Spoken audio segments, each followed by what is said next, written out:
Tonight, you walk a road that no longer exists. The corrugated iron roof of the general store catches the last sliver of sunlight, a warm blush of rust against the pale Australian sky. Your boots crunch on the gravel, kicking up small puffs of dust that settle slowly on your laces. And somewhere in the distance, a kookaburra laughs itself to sleep. The store sits slightly apart from the handful of weatherboard cottages that comprise this town. A town so small it doesn't appear on most maps, a dot on the railway line that exists mainly because the trains need somewhere to pass each other. The veranda stretches out like an outstretched hand, offering shade from a sun that has spent the entire day trying to bake the red earth into pottery. You step onto the wooden platform, and the boards groan beneath your weight. Not a complaint, but a greeting. Through the fly-screen door, you can just make out the dim shapes of shelves, the glint of glass, the promise of coolness within. You pull the door open, and the bell above it rings once, a single clear note that cuts through the evening quiet like a stone dropped into still water. And in that moment, standing on the threshold between the dying light and the lamplit interior, you probably won't survive this. Not in any dramatic sense. No bushrangers wait in the shadows, no venomous snake coils beneath the counter. But the 20th century is about to swallow you whole, and you'll emerge on the other side wondering what happened to the world you thought you knew. So, before you get comfortable, take a moment to like the video and subscribe, but only if you genuinely enjoy what I do here. Now, dim the lights, and let's ease into tonight's journey together. You step inside, and the change is immediate and total. The heat remains, but it's a different quality of warmth now, thicker, layered with smells that have been soaking into the wood for decades. Your eyes need a moment to adjust from the glare outside, and in that moment of near blindness, your other senses take over. You smell tea, first and foremost, loose-leaf black tea, stored in chests that breathe their fragrance through every crack. Beneath it, there's kerosene, sharp and distinct, and the sweet-sour tang of apples from a wooden crate somewhere to your left. Leather, too, from a stack of work boots against the wall, and flour dust hanging permanently in the air, settling on every surface like a fine snow that never melts. The floorboards continue beneath your feet, dark with age and polished by countless boots, bare feet, and the occasional small hoof when someone's goat got loose and wandered inside. It happened more often than you'd think, and the storekeeper always had a story about the time Mrs. Patterson's prize Billy ate 3 pounds of dried apricots and spent the afternoon wreaking havoc among the pickle jars. The bell falls silent, and for a moment, there's only the sound of a fly buzzing against a window pane and the distant clink of a horse shifting in its traces somewhere out on the street. Then, from the back of the store, you hear movement, the shuffle of slippers on wood, the creak of a chair pushed back. The storekeeper emerges from the shadows, a man of indeterminate age with a face weathered by sun and worry and the peculiar strain of knowing everyone's secrets. He wears an apron over a collarless shirt, and his hands, you notice, are never still. They straighten a tin here, adjust a stack of papers there, as if the store itself is an extension of his body and he's always making small adjustments to keep it comfortable. He nods at you. Not quite a greeting, not quite an acknowledgement, but something in between. The nod of a man who has seen 1,000 strangers become regulars and 1,000 regulars become strangers when their luck ran out and they moved on to somewhere else. Historians still argue whether the Australian General Store of the 1930s was more of a commercial enterprise or a community centre. And standing here now, you can see why they can't agree. The space before you serves too many purposes to fit neatly into any single category. To your right, a long wooden counter runs almost the full length of the room, its surface scarred by decades of coins sliding across it, wrapped parcels being tied with string, and elbows leaning while important conversations happened in lowered voices. Behind that counter, shelves rise to the ceiling, packed with tins and boxes and bottles in a system that makes perfect sense to the storekeeper and absolutely none to anyone else. To your left, there are barrels and bins and sacks, their contents spilling forth. Potatoes with eyes starting to sprout, onions in nets, dried peas that rattle when you run your hand through them. And everywhere, there are tins. Golden syrup tins with their cheerful labels, Arnott's biscuit tins painted with scenes of English countryside, kerosene tins that will be flattened and turned into roofing material when they are empty, corned beef tins from Argentina because the local stuff costs too much, and condensed milk tins stacked in pyramids that seem to defy gravity. The storekeeper follows your gaze and says nothing. He's learned that customers need time to orient themselves, to remember what they came for, to talk themselves into purchases they can't quite afford. The 1930s have been hard on everyone. The whole decade has felt like walking into a headwind, with money scarce and credit tighter still. But this store has weathered worse. It was here before the war that was supposed to end all wars, before the Spanish flu swept through and took the blacksmith and 3 children from the same family, before the bottom fell out of wheat prices and sent half the district to the cities looking for work. The store endures because it has to. There's nowhere else for 50 miles in any direction. And even if there were, the roads would make the journey an expedition. So you stand here, in this cathedral of commerce, this museum of necessities, this oddly soothing inventory of things that people need to survive and a few things they only think they need. A fly lands on the sugar sack, and you watch it clean its legs with the fastidious attention of something that has all the time in the world. The storekeeper reaches for a fly swatter made from an offcut of leather nailed to a stick, then thinks better of it and sets it down again. Some battles aren't worth fighting, and flies in a general store are like ants at a picnic. They come with the territory. Instead, he picks up a cloth and begins wiping down the counter in slow, circular motions, a ritual as familiar to him as breathing. The cloth is gray with use but clean enough, and the motion of it is hypnotic, a gentle rhythm that matches the slowing of your own heartbeat as you settle into this space. Above you, the ceiling is dark with the smoke of 100 winter nights when the stove was lit and men gathered to argue about cricket scores and sheep prices. The kerosene lamps that hang from the rafters aren't lit yet. There's still enough daylight filtering through the fly wire and the single dusty window near the front. But you can see where the glass chimneys have been cleaned 1,000 times, the rims darkened by flames that have burned through wars and depressions and the slow, grinding changes that turn one decade into another. On a high shelf, you spot a row of hats, left behind by customers who never came back for them. Their owners moved on or passed on, the hats remaining like ghosts who've forgotten how to leave.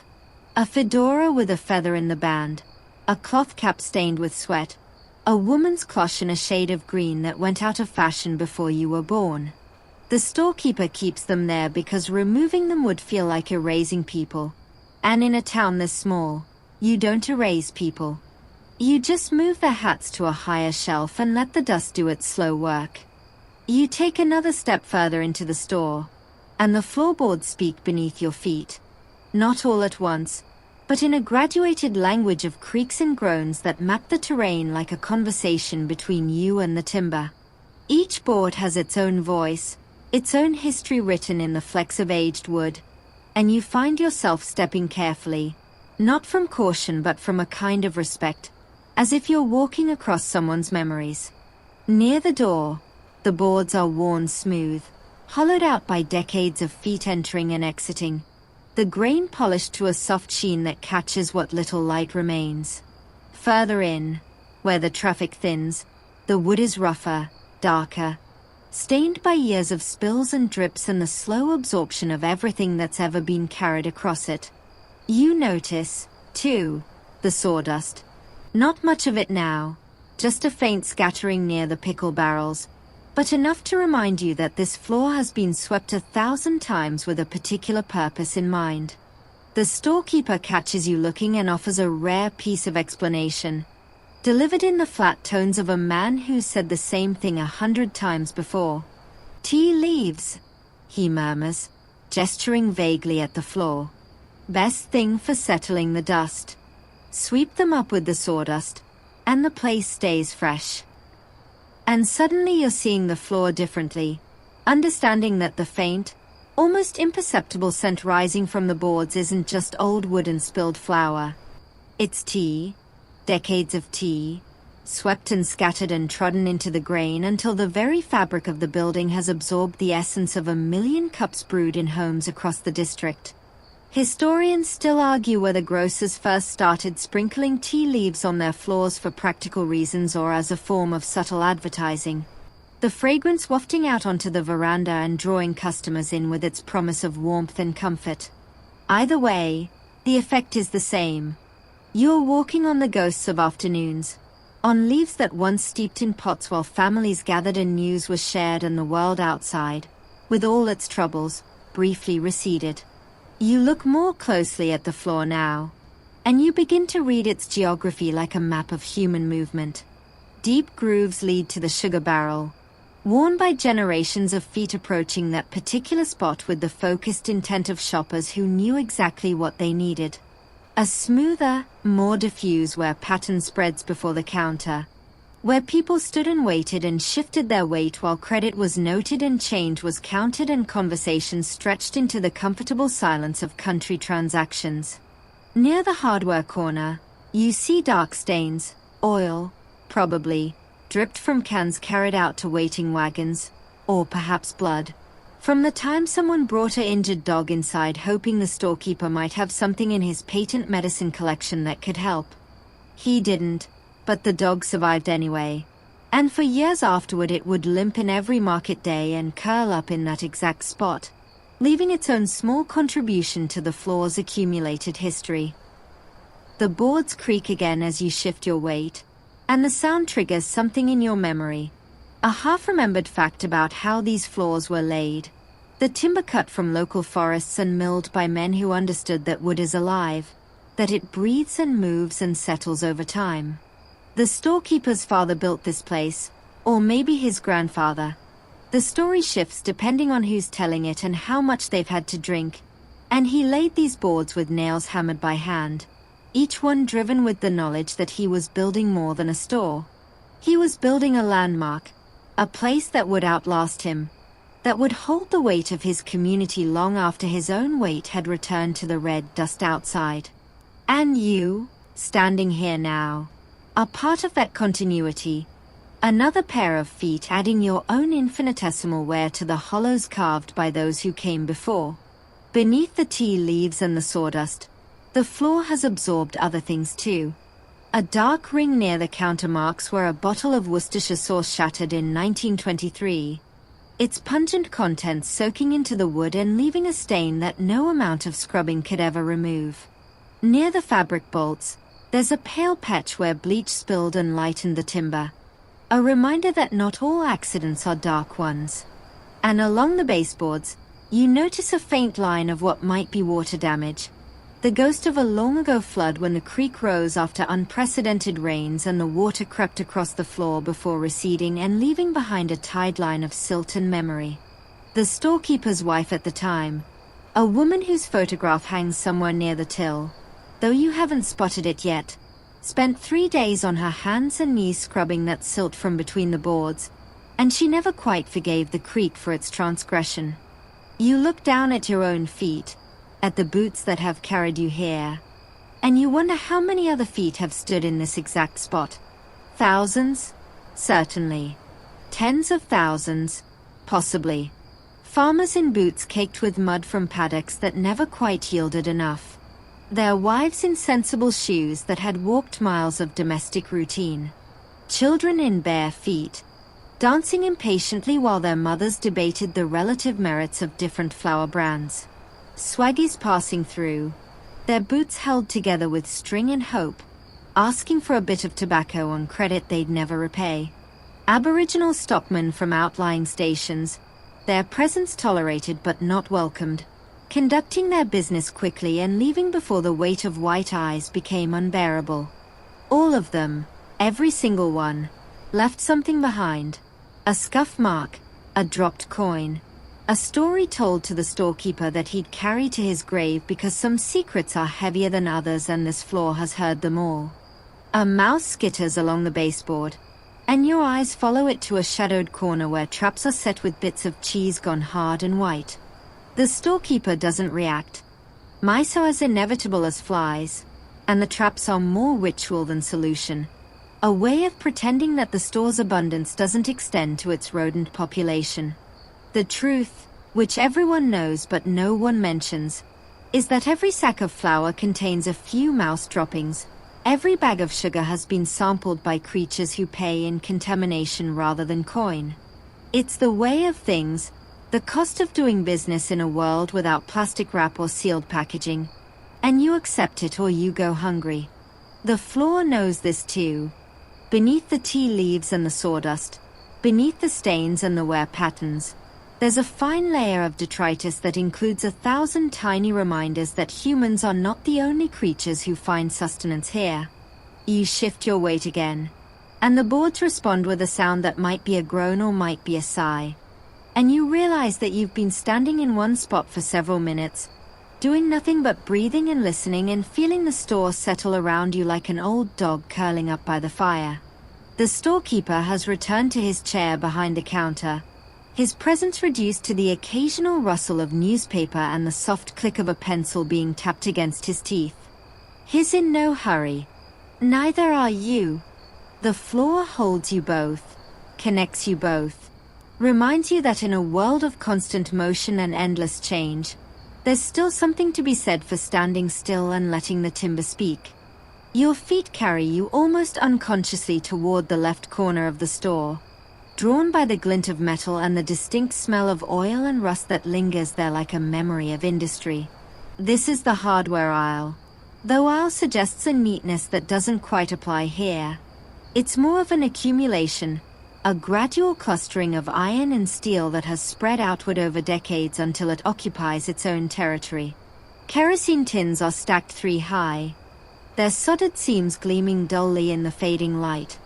Each one printed with warnings and instructions that most of the customers can't read and wouldn't follow if they could.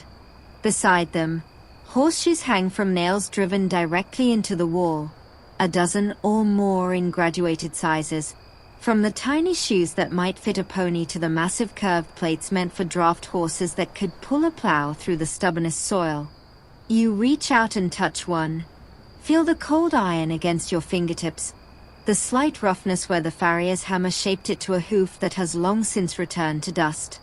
The storekeeper glances up from his newspaper, watches you for a moment, then returns to his reading.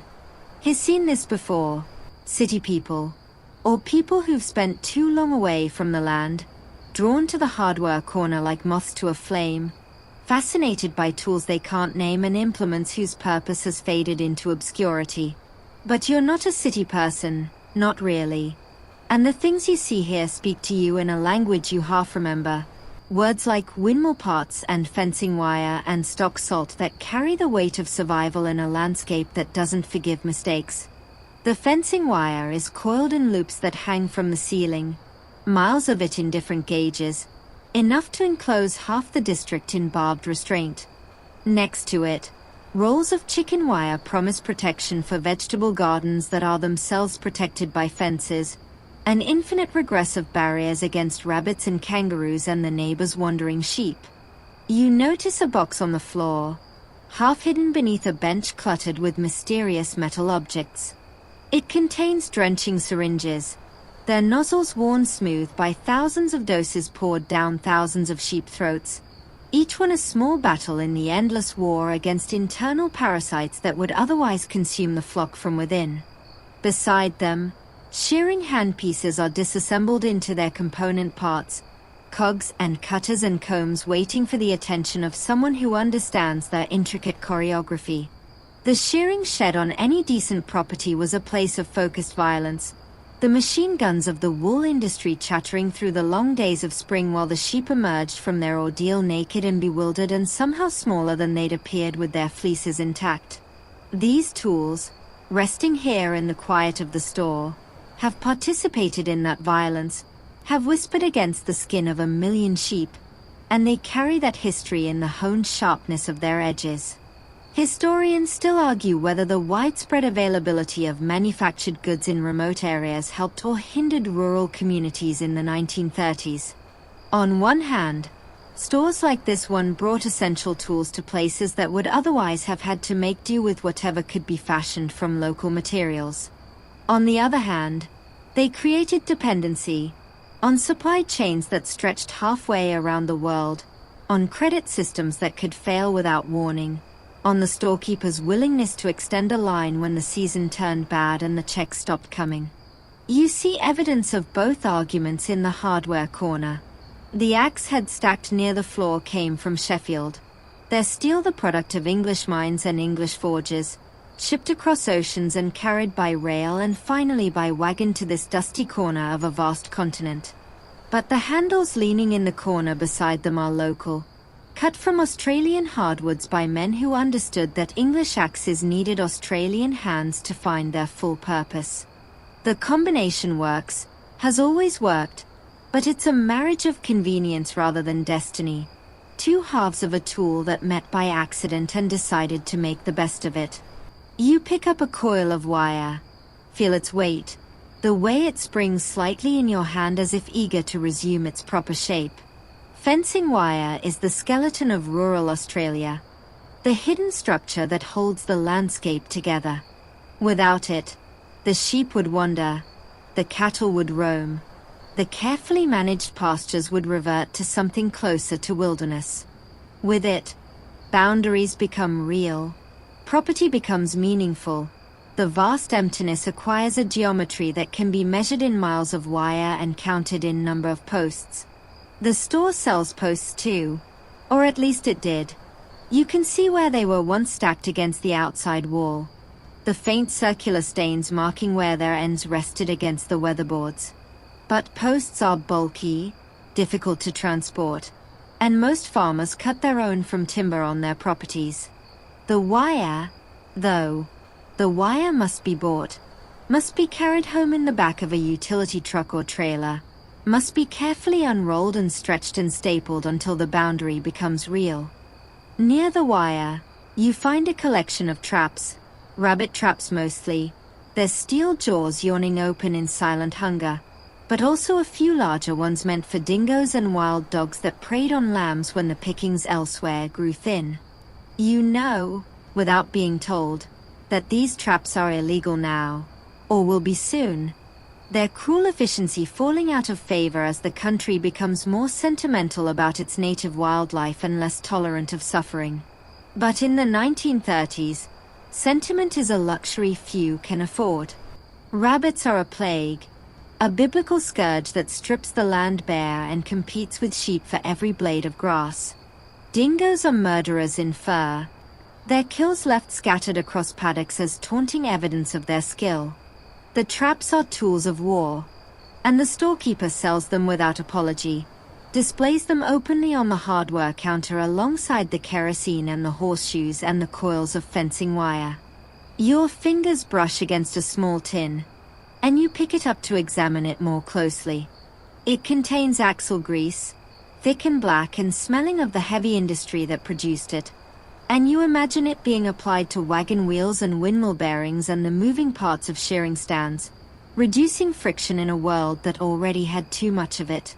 The tin is unremarkable, indistinguishable from 1,000 others, but you hold it for a long moment anyway, struck by the realization that this humble substance keeps the rural economy moving, allows the wheels to turn and the windmills to pump and the shears to slice without seizing up in protest. Without it, everything stops. Without it, the hardware corner is just a collection of inert objects waiting for purpose. The storekeeper has put down his newspaper and is watching you with an expression you can't quite read. After a moment, he speaks. "That grease'll keep," he says, his voice flat but not unfriendly. "Been there 10 years, we'll be there another 10. Nobody buys it much anymore. Everything's coming with sealed bearings now, they say. But I keep it because someone always needs it eventually. You nod, replace the tin, and move on, leaving the hardware corner to its quiet accumulation of iron and memory. Behind you, the tools wait, patient as always, ready for the hands that may or may not come to claim them. The hardware corner releases you reluctantly, its iron grip loosening as you drift toward the center of the store where the bulk foods hold court. Here, the light falls differently, softened by the flour dust that hangs perpetually in the air, and the smells shift from oil and metal to something more fundamental: grain and sugar and the earthy richness of dried legumes. You stand before a row of barrels and bins and Hessian sacks that seem to have grown from the floor itself, their contents spilling forth in quiet abundance. The sugar barrel is the largest, a massive wooden cask bound with iron hoops that has sat in this spot for so long that the floor beneath it has sagged slightly, accepting its weight as permanent. Its lid is hinged, worn smooth by thousands of hands lifting it to access the sweet crystals within, and a metal scoop hangs from a chain attached to the side, ready for the next customer to measure out their weekly ration. You lift the lid and breathe in. The scent of sugar is surprisingly complex, sweet, yes, but with undertones of vanilla and molasses and something almost floral that you've never noticed in the refined white stuff that comes in paper packets. This sugar is less processed than what you're used to, retaining traces of its journey from cane field to refinery to this remote outpost. You dip your hand in, let the crystals run through your fingers, feeling their slight dampness, their subtle resistance to flowing freely. The storekeeper's voice drifts over from behind the counter. "Comes from Queensland," he says. "Best in the world, they reckon. Though the bloke who grows it would tell you different. He'd tell you it's the only sugar in the world, and the rest is just sweetened dirt." You smile, replace the lid, and turn to the other bins. The flour bin stands next to the sugar, its contents paler, finer, more reserved in their aroma. White flour, mostly, but also a smaller bin of wholemeal for those who can afford the luxury of roughage or who believe, against all evidence, that it's better for you. The scoop for the flour is wooden rather than metal. Metal can react with something in the grain, or so the storekeeper's mother believed, and her belief became store policy long after she'd passed on. You run your hand through the flour, feel its cool softness, the way it clings to your skin like the finest dust. This flour will become bread, damper, Anzac biscuits sent to brothers fighting somewhere in the empire's distant corners. It will be mixed with dripping in water to make pastry, with milk and eggs to make cakes for Sunday teas, with patience and hope to make something edible out of very little. The 1930s have taught everyone to stretch, to make do, to transform the ordinary into the sustaining through sheer force of domestic will. Beside the flour, dried peas rattle in their sack, pale green and wrinkled like tiny brains preserved in time. You scoop some up, let them fall back with a sound like gentle rain. They'll be soaked overnight, boiled with a ham bone if there is one, transformed into pea soup that will thicken as it cools and stick to ribs that need all the sticking they can get. Next to them, lentils in shades of brown and red and yellow, brought from somewhere far away by ships and trains and finally wagons, their journey longer than most people's, their destination a pot on a wood stove in a kitchen that has never seen a foreign shore. And beans, haricot beans, butter beans, borlotti beans with their mottled skins, all waiting to be soaked and boiled and served with whatever meager addition of meat the household can manage.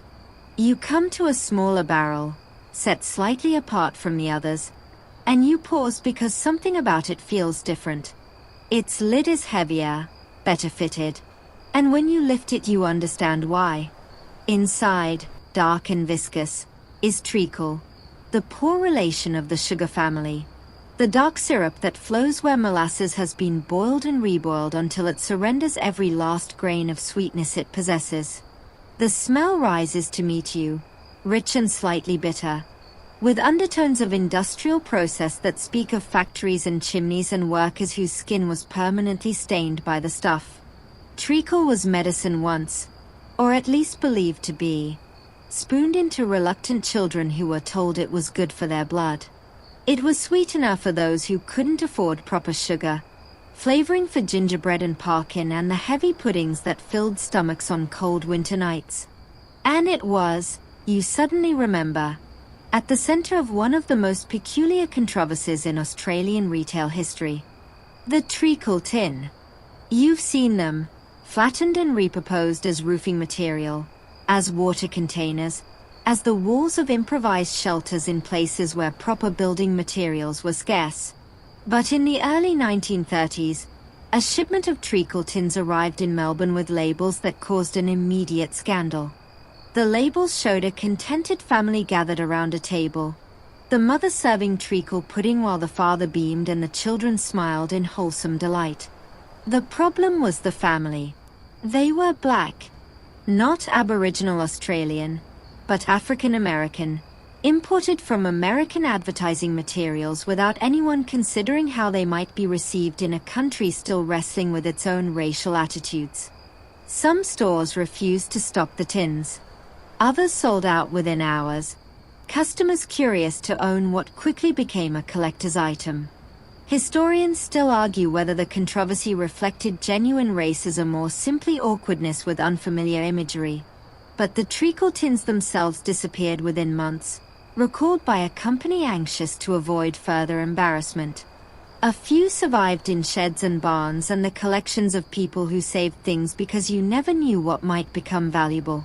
Perhaps one of them ended up here, flattened and nailed to someone's roof.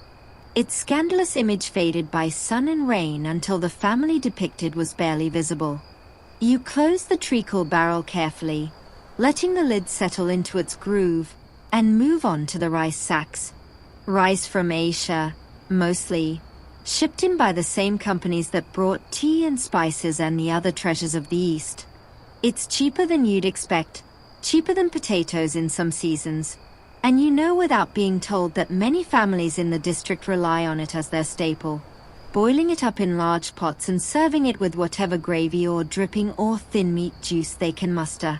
The storekeeper keeps it in a separate bin, not because it needs special treatment but because the flour and sugar customers don't like to think their purchases might be contaminated by something so foreign.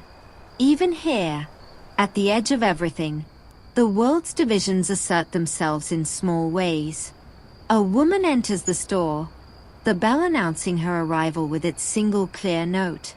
She nods at the storekeeper, ignores you completely, and walks directly to the bulk food section with the focused determination of someone who has a list in her head and no time to waste.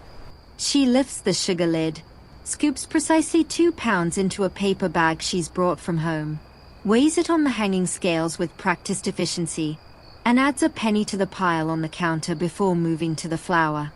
You step aside, watch her work, see in her movements the accumulated habit of 1,000 similar transactions. She doesn't need the storekeeper's help, doesn't want his conversation, just wants her supplies and the door and the long walk home to children waiting and a husband whose appetite is the fixed point around which her days revolve. The storekeeper nods as she leaves, makes a note in a ledger you can't see, and returns to his newspaper.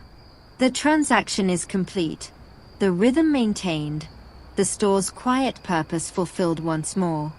You turn away from the bulk foods and find yourself facing the delicatessen counter.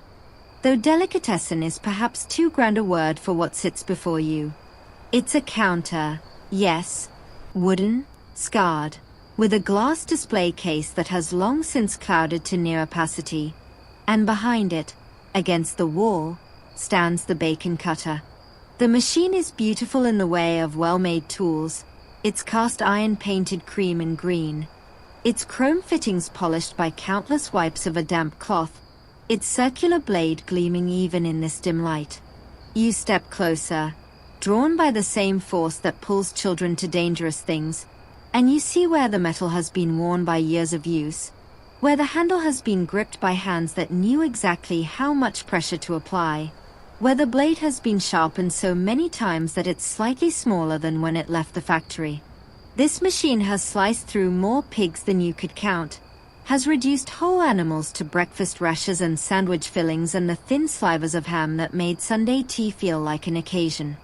The storekeeper notices your interest and rises from his chair with the slow deliberation of someone who has learned that sudden movements startle city people. He comes around a counter, stands beside you at the bacon cutter, and runs his hand along its flank with a familiarity that borders on affection. "German," he says. "Built in Stuttgart, 1912. Came here on a ship, then a train, then a wagon. Been slicing bacon ever since." He gestures at the blade. Still sharp as the day it was made. They knew how to make things back then. You nod, because it's true, and because you sense that he needs you to acknowledge this truth before he'll say anything more. He reaches behind the counter and produces a slab of bacon, wrapped in muslin, its surface dusted with pepper and something else you can't identify. He unwraps it carefully, lays it on the cutter's sliding carriage, and positions it against the guide. "Watch," he says, and turns the handle. The blade spins, not fast but with a satisfying whir that speaks of well-meshed gears and properly oiled bearings. The bacon advances, meets the blade, and separates into a slice so thin you can almost see through it. The slice falls onto the counter, followed by another, and another, each one identical to the last, each one perfect in its thinness. The storekeeper catches them, stacks them neatly, and when he has 6 he stops, wraps them in greaseproof paper, and holds the package out to you. "Taste," he says. "Tell me if it's any good." You take a slice, fold it into your mouth, and the flavor hits you like a memory you didn't know you had. Salty, smoky, rich with the particular depth that only comes from meat that has been cured with patience and skill. It's nothing like the bacon you're used to, the wet pink strips that come vacuum-packed from refrigerated trucks. This is bacon as it was meant to be, as it had to be before refrigeration changed everything. Historians still argue whether the smokehouse or the bank was more important to the survival of small Australian towns in the 1930s. The bank held the money, theoretically, but the smokehouse held the meat, and when the banks failed, as they did, with alarming frequency, in the early years of the Depression, the smokehouse kept going. You could eat bacon when you couldn't withdraw a shilling. You could trade a ham for a sack of flour when the banks wouldn't honor their own notes. The smokehouse was currency, was wealth, was the tangible proof that a community could feed itself even when the abstract systems of finance collapsed into paper and ink. And the bacon cutter, this German machine in an Australian general store, was the tool that transformed whole pigs into tradable portions, that allowed a farmer to barter his surplus for things he couldn't produce himself. The storekeeper wraps the remaining bacon and returns it to its place behind the counter. He gestures at the other contents of the display case, and you lean closer, peering through the cloudy glass at the treasures within. There's cheese, not much of it, because cheese doesn't keep in this climate, but a small wheel of cheddar from a dairy 2 days' ride away, its rind wrapped in cloth and sealed with wax. There's pickled tongue, pale and strange in its jar of vinegar, a delicacy that most modern eaters would recall from but that 1930s customers considered a treat. There's brawn, which is pressed meat from a pig's head, set in its own jelly and ready to be sliced thin for sandwiches. There are sausages in links, their skins tied with string at intervals.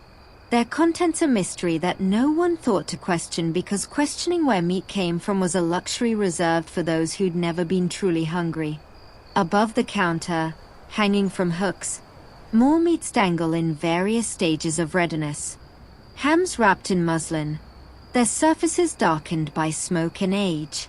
Sides of bacon waiting their turn on the cutter. A string of cabanossi, its surface wrinkled and dusty, brought from somewhere in Europe by someone who missed the taste of home. And in the corner, almost hidden, a single cured leg of kangaroo. Not for sale, the storekeeper explains, but for his own use, because sometimes you need to remember that this country can feed you on its own terms, without imported German machines and English recipes and all the baggage of a civilization that arrived by boat and never quite settled into the soil. You ask him about the smokehouse, and he nods toward the back of the store, where a door leads to an area you hadn't noticed. Out back, he says. Small one. My father built it. My grandfather before him. They'd smoke a whole pig in there. Take a week sometimes, depending on the weather. He pauses, remembering.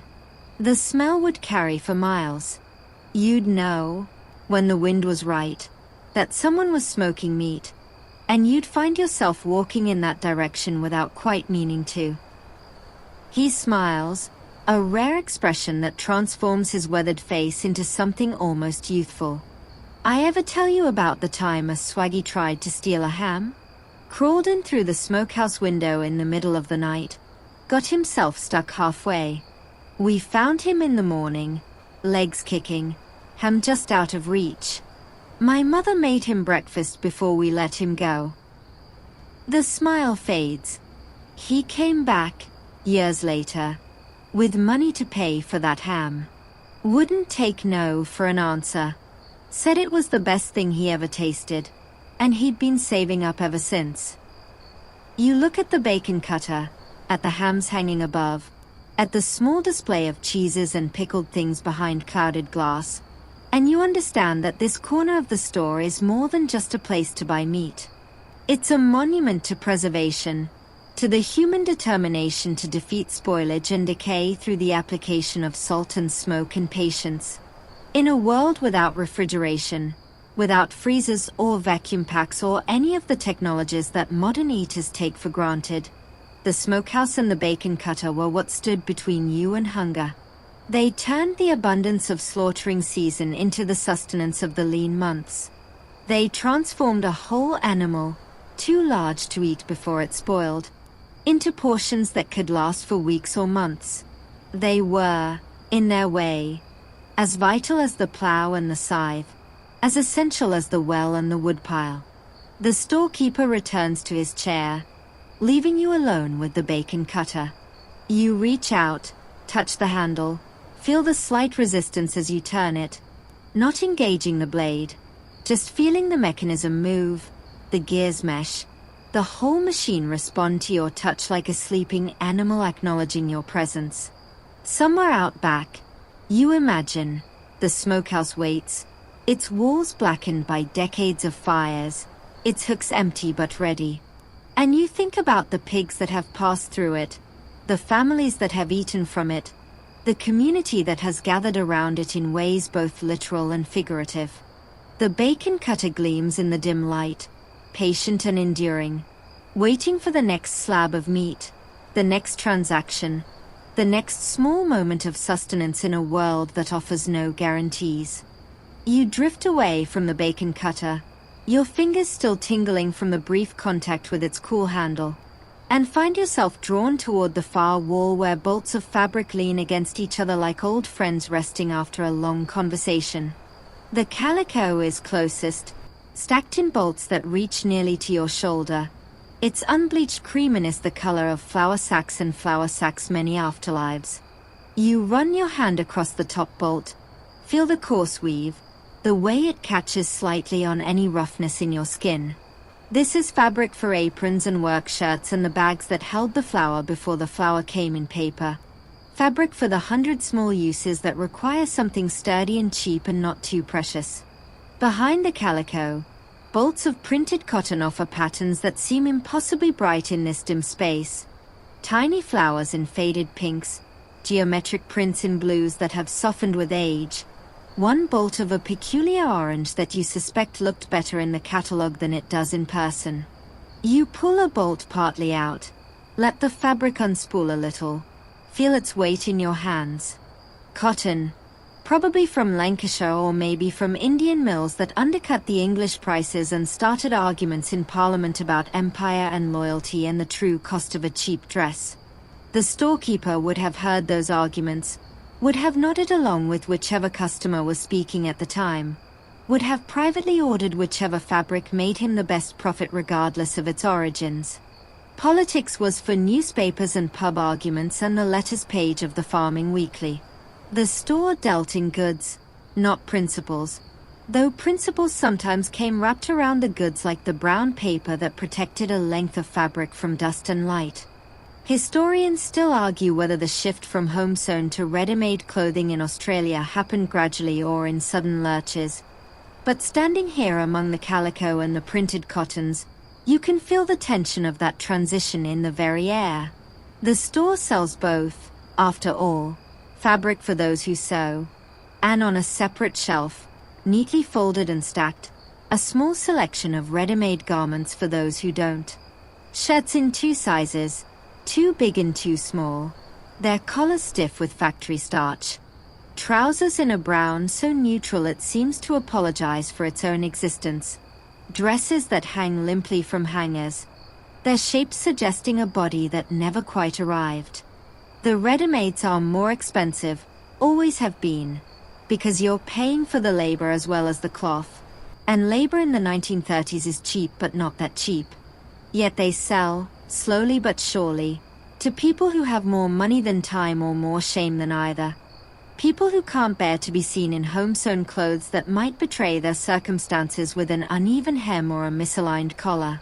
You imagine the women of the district standing where you're standing now, running their hands over these same fabrics, calculating in their heads how many yards it would take for a child's dress, whether the leftover scraps would be enough for a matching doll, whether the pattern they remember from last year's magazine could be adapted to this year's cloth.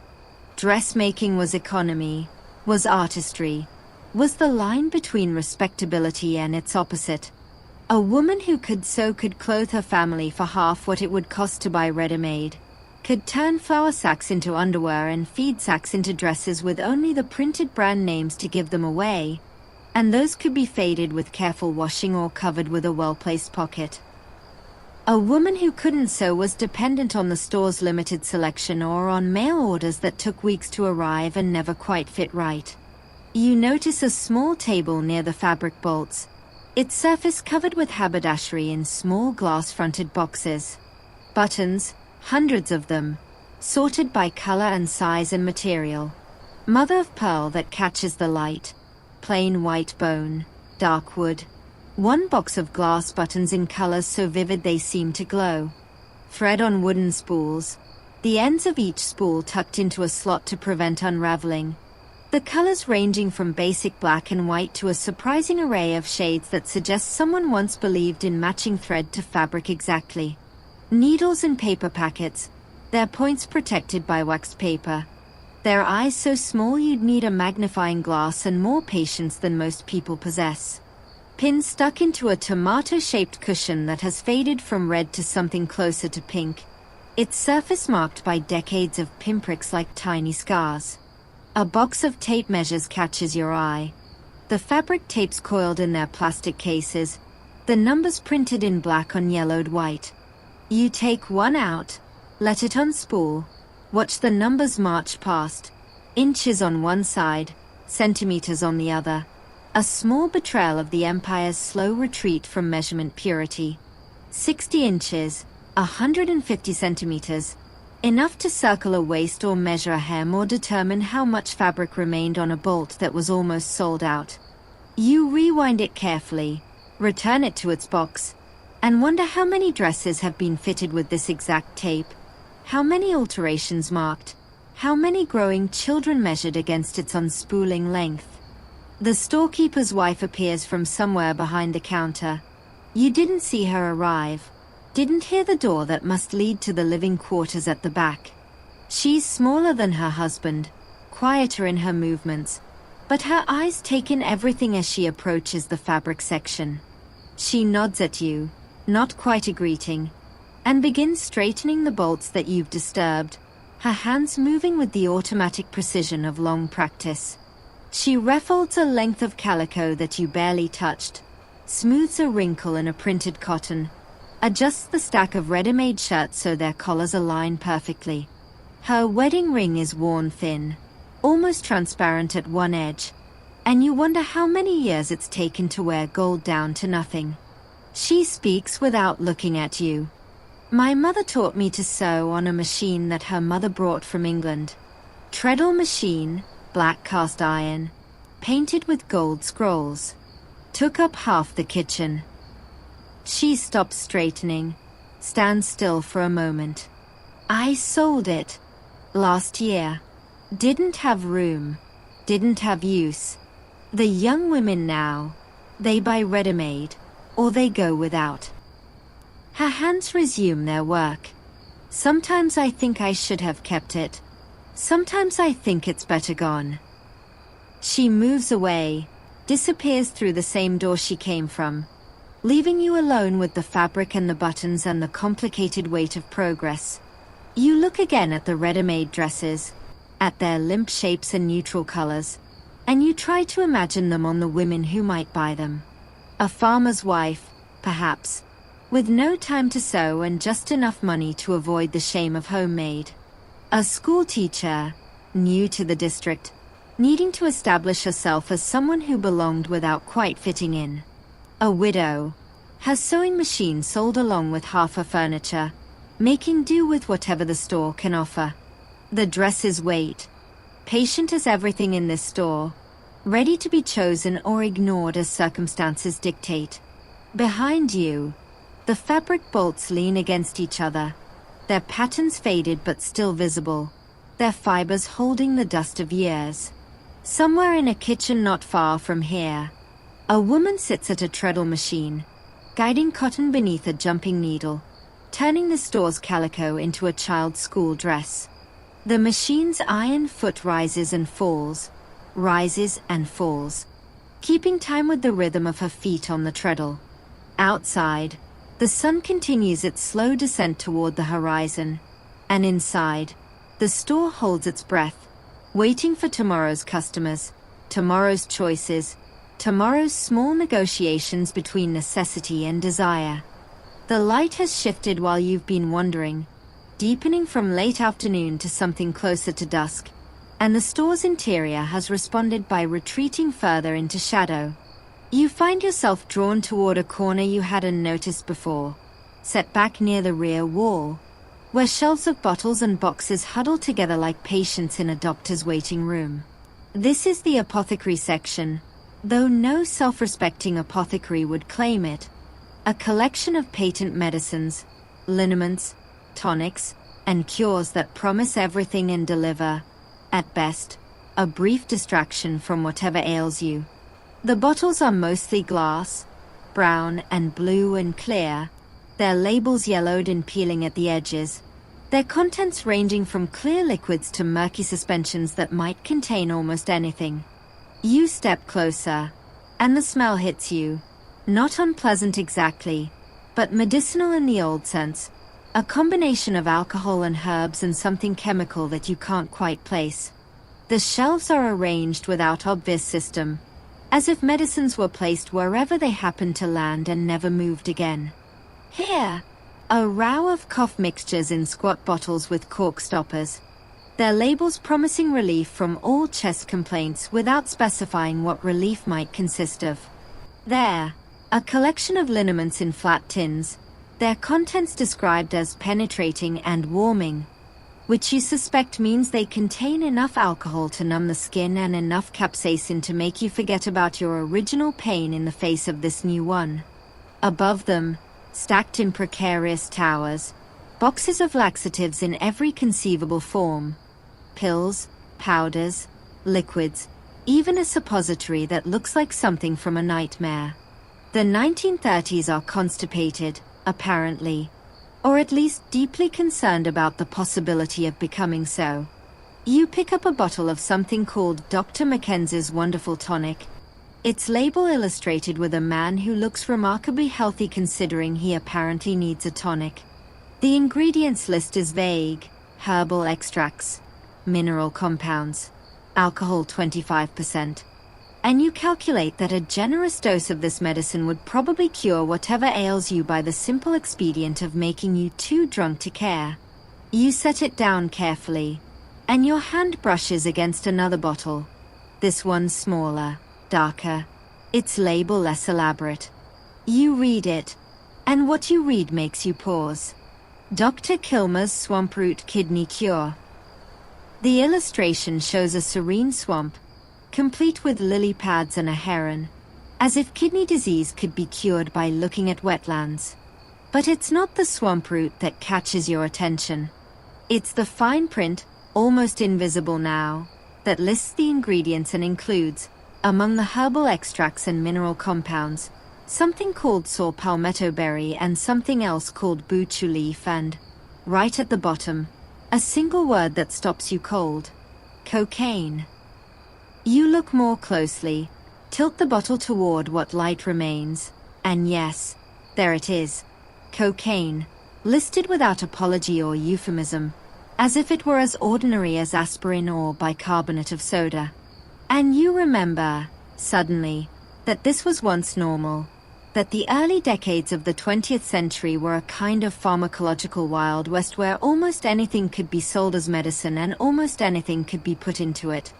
Cocaine in tonics, heroin in cough syrups, morphine in teething powders for babies, all perfectly legal, all widely available, all bought and sold in stores exactly like this one by customers who had no idea that they were consuming addictive drugs or, if they didn't particularly care because the alternative was whatever pain or discomfort had driven them to seek relief in the first place.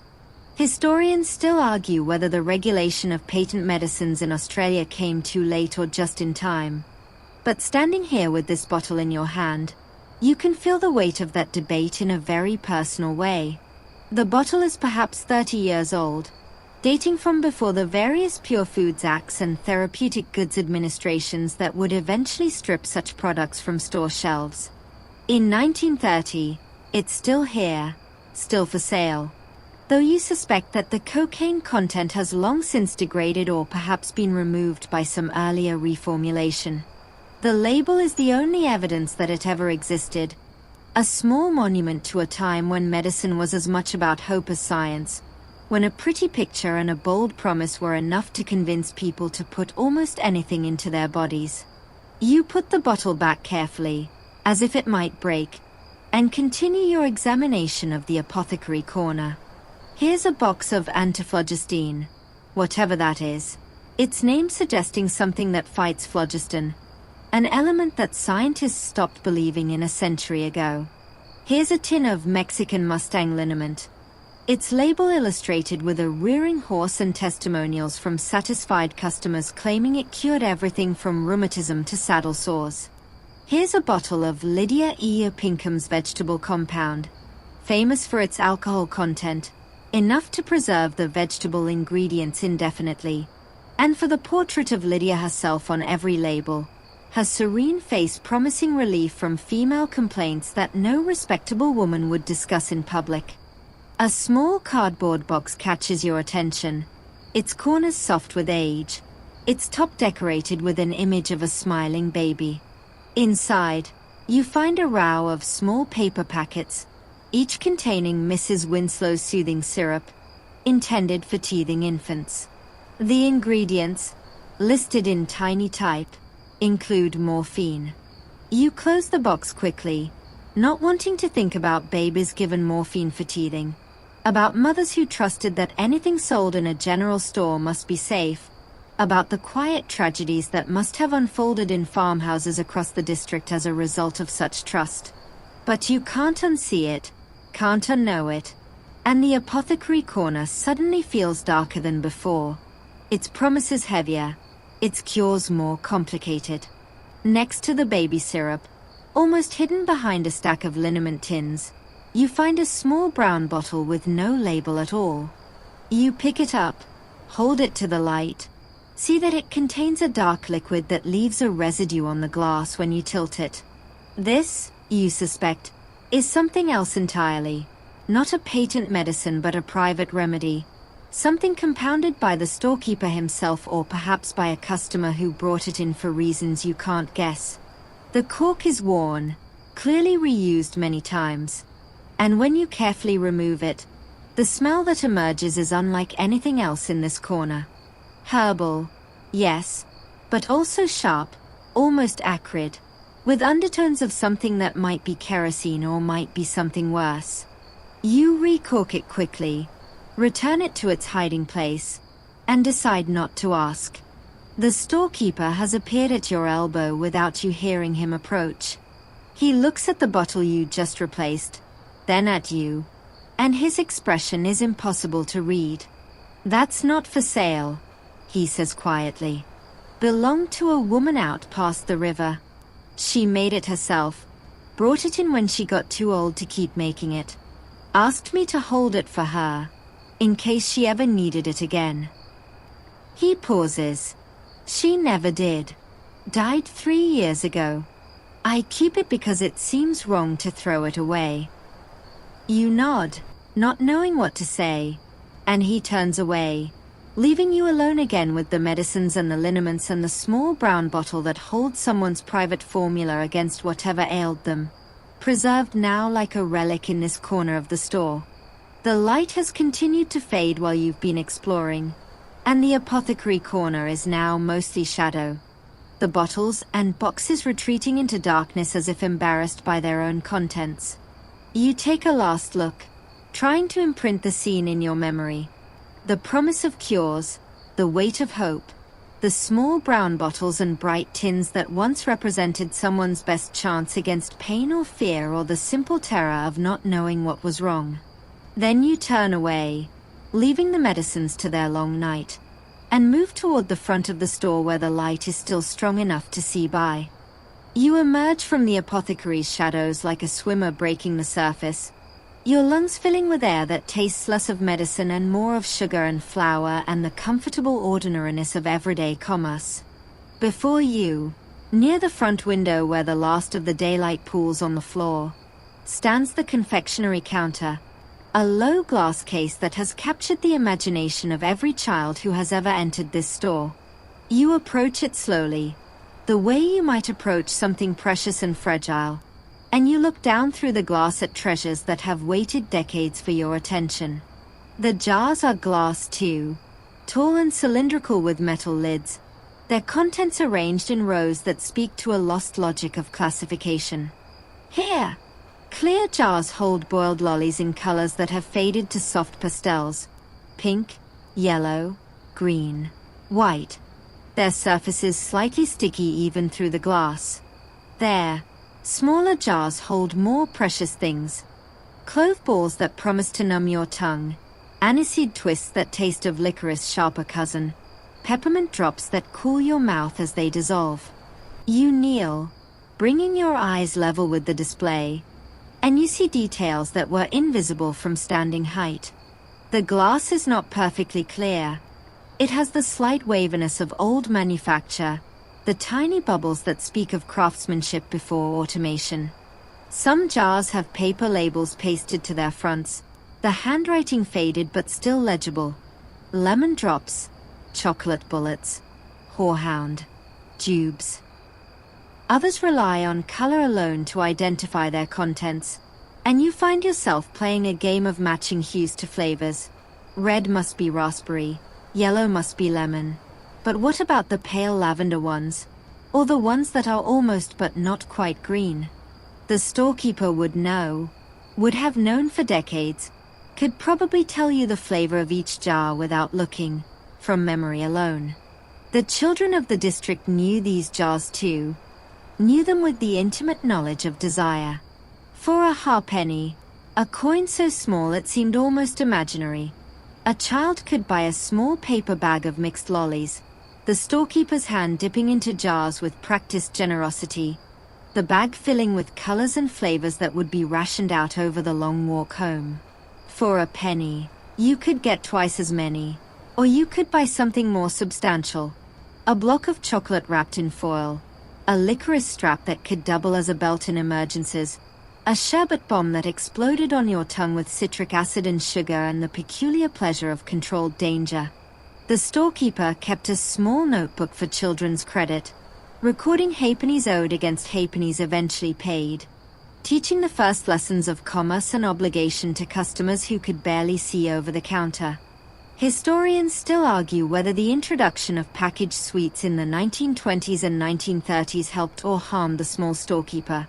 But standing here among the jars, you can see both sides of that argument.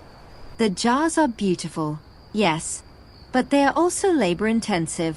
Each scoop must be measured, each bag twisted shut, each transaction completed while the child dances with impatience and the mother waits with arms crossed and the storekeeper's attention is divided a dozen ways. Packaged sweets, by contrast, could be grabbed and sold in seconds, their profit margins printed clearly on the wrapper, their contents guaranteed by factories rather than the storekeeper's own judgment. Yet the jars remain, because some things can't be replaced by packaging, because a child's delight in watching their lollies being scooped is part of what they are paying for, because the store is more than a place of transaction and the jars are part of what makes it so. You spot a jar near the back of the display, slightly smaller than the others, its contents unlike anything else you've seen.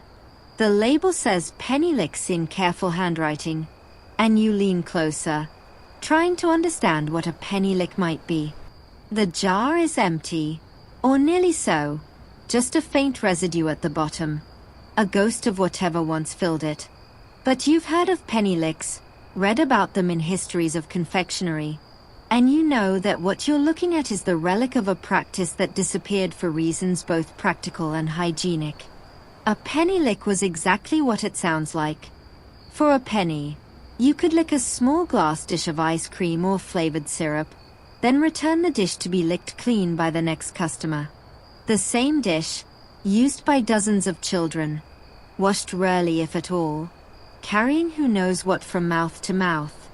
The practice was banned in most places by the early 1900s, but here, in this remote store, it apparently persisted longer, its traces still visible in an empty jar and a handwritten label. You straighten up, your knees cracking slightly, and look around the store with new eyes. The confectionery counter, you realize, is not just a display of sweets. It's a museum of childhood, a record of small pleasures and tiny economies that have shaped generations. Every adult in the district has stood where you're standing now, has pressed their nose against the same glass, has counted their halfpennies and made their choices with the life or death seriousness that only children can bring to such decisions. The storekeeper has watched them grow, has seen the same faces return year after year, has noted the moment when sweets cease to be the center of a child's universe and become instead an occasional indulgence, a memory of simpler times. He's also seen the children who stopped coming, the families who moved on or fell apart or simply couldn't afford halfpennies anymore, their small debts written off and their names forgotten except in the storekeeper's private ledger of loss. A movement near your feet catches your attention, and you look down to see a small dog.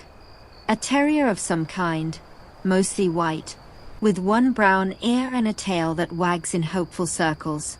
It sniffs at your boots, finds nothing of interest, and trots over to the confectionery counter, where it sits with the patience of an animal that has learned that good things come to those who wait. You look around for its owner, but there's no one else in the store except the storekeeper, who is watching the dog with an expression that might be fondness or might be resignation. "That's Jack," he says.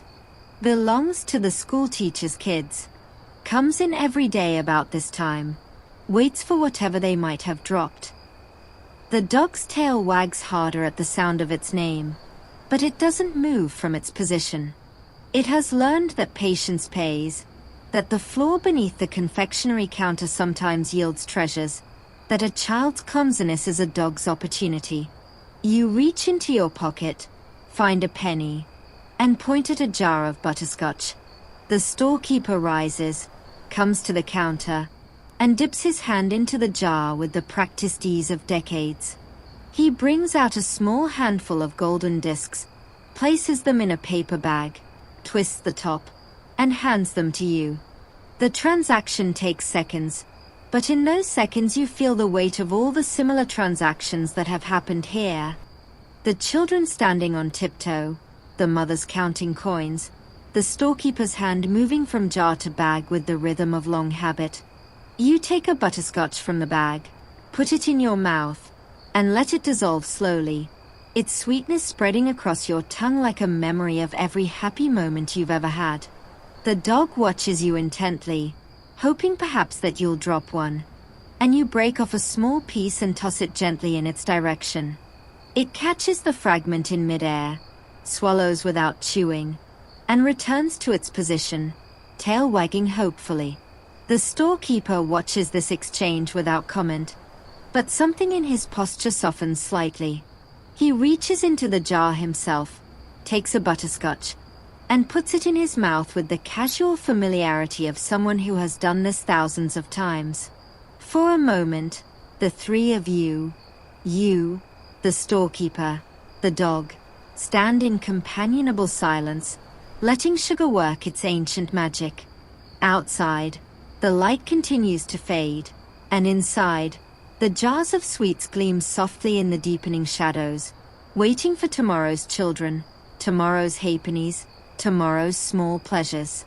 The butterscotch dissolves, and you reach for another.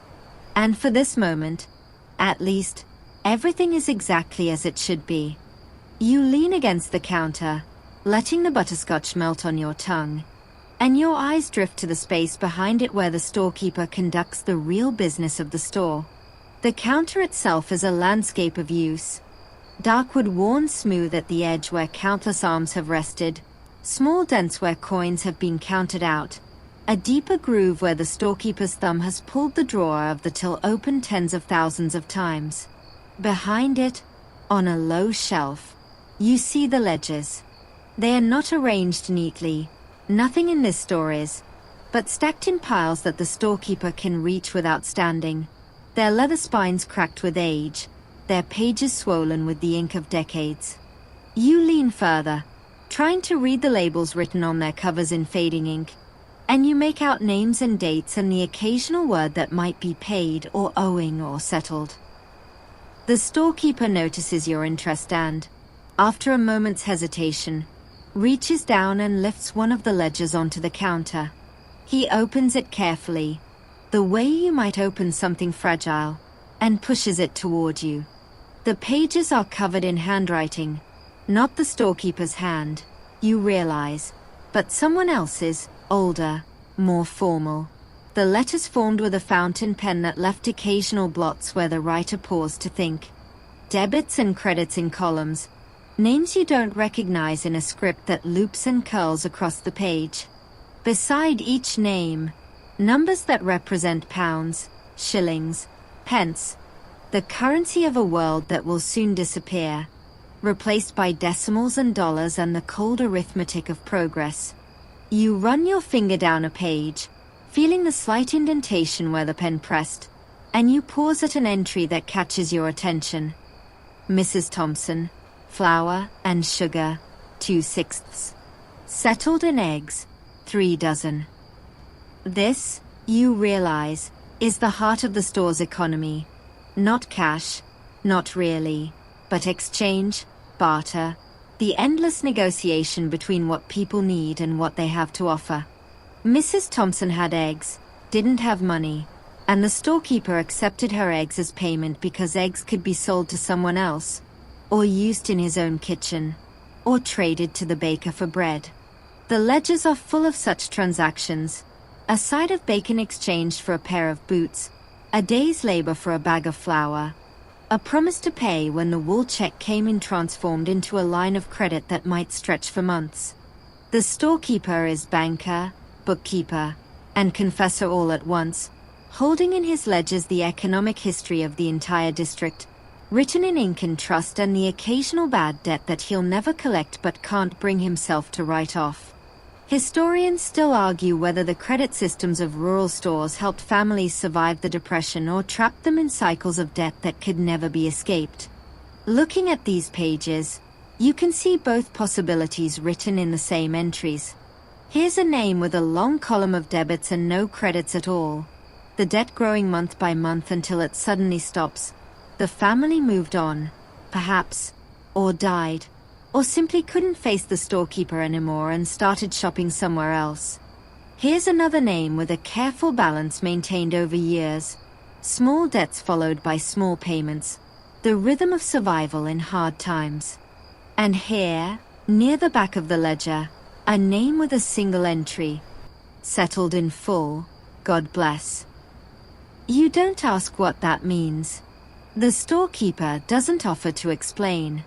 He turns the pages slowly, letting you see without commentary, and you begin to understand that these ledgers are more than financial records. They're a census of the district, a directory of who lived where and when and with whom. They're a chronicle of hard times, the years when wool prices collapsed and the debits column grew longer than anyone could manage. They're a record of small mercies, the storekeeper carrying a family through the winter, the anonymous payments made on behalf of someone too proud to ask for help. And they're a testimony to the peculiar intimacy of small-town commerce, where the storekeeper knows that Mrs. Thompson's eggs come from hens that she feeds with grain bought from the miller who owes the storekeeper for fencing wire. The whole district connected in a web of debt and credit that no ledger could fully capture. You turn to an earlier page and find an entry that makes you stop. William Carter, funeral expenses, £210. Below it, in a different hand, paid by subscription, collected at pub. The storekeeper sees where you're looking and nods. Carter had no family, he says quietly. Died in his sleep. Found by the postman. We buried him. Took up a collection to cover it. He'd have done the same for any of us. He closes the ledger gently, returns it to its place, and you understand that this is how communities worked, how they had to work in places where formal institutions were distant and impersonal. The store was the bank, the pub was the collection agency, and the ledger was the record of obligations that went far beyond money. Another ledger, newer than the first, lies open on a lower shelf, and you can see that it's still in use. The handwriting is the storekeeper's own, less formal than his predecessors, the entries made in pencil rather than ink. You read a few lines. Johnson, flour and tea, 3/9. Paid. Murphy, kerosene, 1/6. Credit until Friday. School, chalk and paper, 5-. Invoice to follow. The rhythms of daily commerce, recorded in real time. The storekeeper's pencil moving as quickly as his customers could state their needs. You notice that the pencil is attached to the counter by a length of string, so it can never be lost or borrowed or accidentally carried away. The storekeeper sees you looking and smiles slightly. Lost 3 before I thought of that, he says. People borrow them, forget to bring them back. Can't run a store without a pencil. The till sits at the center of the counter, a brass machine that looks like it was built to last forever. Its keys are worn smooth, the numbers barely visible, and when the storekeeper opens it, you see compartments for different denominations, florins and shillings and sixpences and threepences, pennies and halfpennies in separate slots, the occasional half-crown gleaming among the smaller coins. The till doesn't calculate, doesn't add, doesn't do anything except hold money and ring when it's opened. The storekeeper does the calculating in his head, or on a scrap of paper with the pencil on its string, or not at all, trusting that the numbers will work out in the end because they always have. You reach into your pocket, find a few coins, and place them on the counter. The storekeeper looks at them, then at you, then at the confectionery jar you've been sampling. He shakes his head slightly, pushes the coins back toward you. On the house, he says. You looked at the ledgers.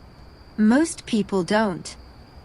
You pocket the coins, nod your thanks, and return your attention to the counter, to the till, to the pencil on its string, to all the small tools of a trade that is slowly disappearing.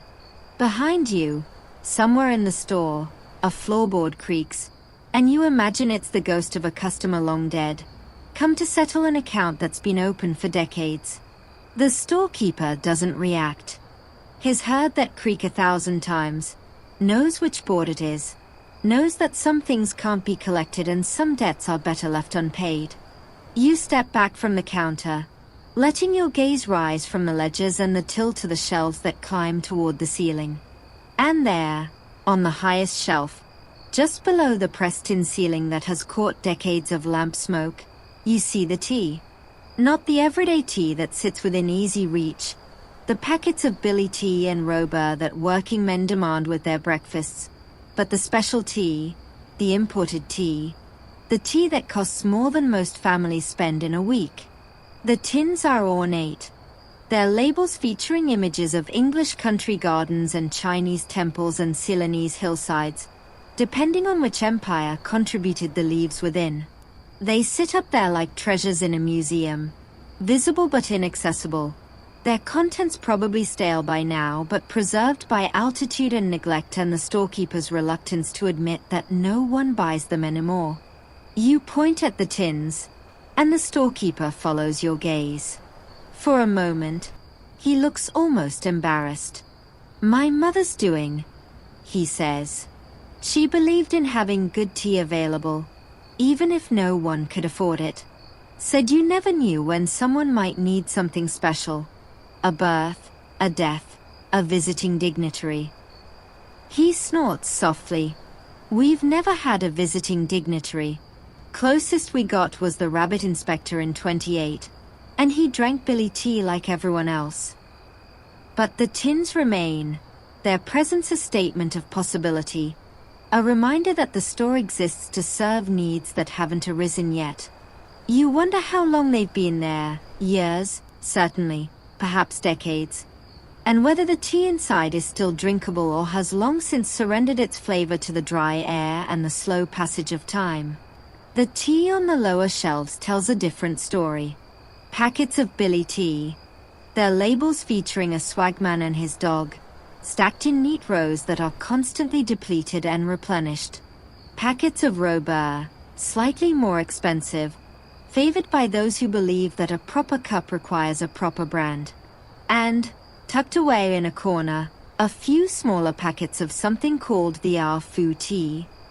Its label decorated with a Chinese figure in traditional dress, its contents described as specially selected for the connoisseur. You pick up a packet, feel its weight, read the fine print that reveals it was packed in Sydney by a company that never went anywhere near China.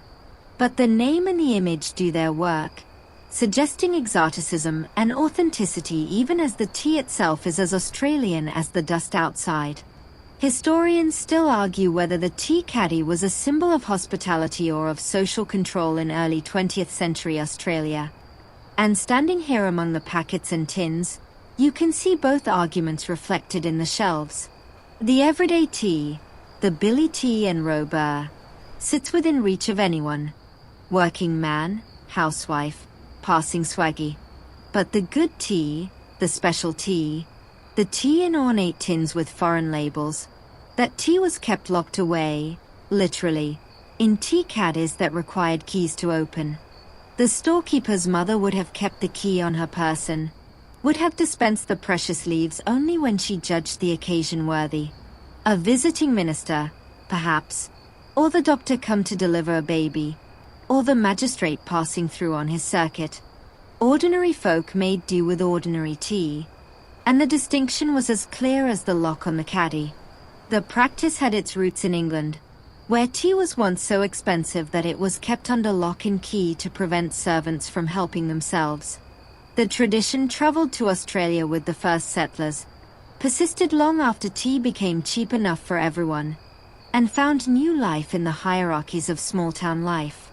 The storekeeper's mother maintained it not because the tea was valuable. It wasn't, not really, but because the ritual of unlocking, measuring, and serving special tea was a way of marking special occasions, of making people feel valued, of drawing lines between everyday and extraordinary. The tins on the high shelf are the heirs to that tradition. Their contents probably worthless, but their symbolism intact. You look more closely at the tins, trying to read their labels from floor level. One shows a picture of a Ceylonese tea plucker, her basket full of leaves, her expression serene. Another depicts an English drawing room, complete with silver service and women in long dresses, the tea itself almost incidental to the scene. A third, smaller and older, has a label that's mostly fallen away, leaving only fragments of gold leaf and a single word: Empire. You wonder what story that tin could tell, what leaves it once contained, what hands last opened it and breathed in its fragrance. The storekeeper follows your gaze and seems to read your thoughts. "That one," he says, pointing at the damaged tin, "came from my grandmother's hope chest.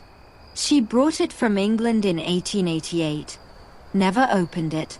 Said she was saving it for a special occasion. The special occasion never came." He pauses, and you sense that he's telling you something he doesn't often share. "When she died, my mother found it, put it on the shelf with the others. Still never opened it. Now I don't know what's inside. Tea, probably, but it might be dust, might be nothing. Opening it would feel like..." He trails off, unable or unwilling to finish the sentence. You nod, because you understand. Some things are preserved by not being opened, by remaining possibilities rather than becoming realities. The tea on the lower shelves continues its quiet commerce, packets leaving and being replaced, the rhythm of daily consumption that keeps the store alive.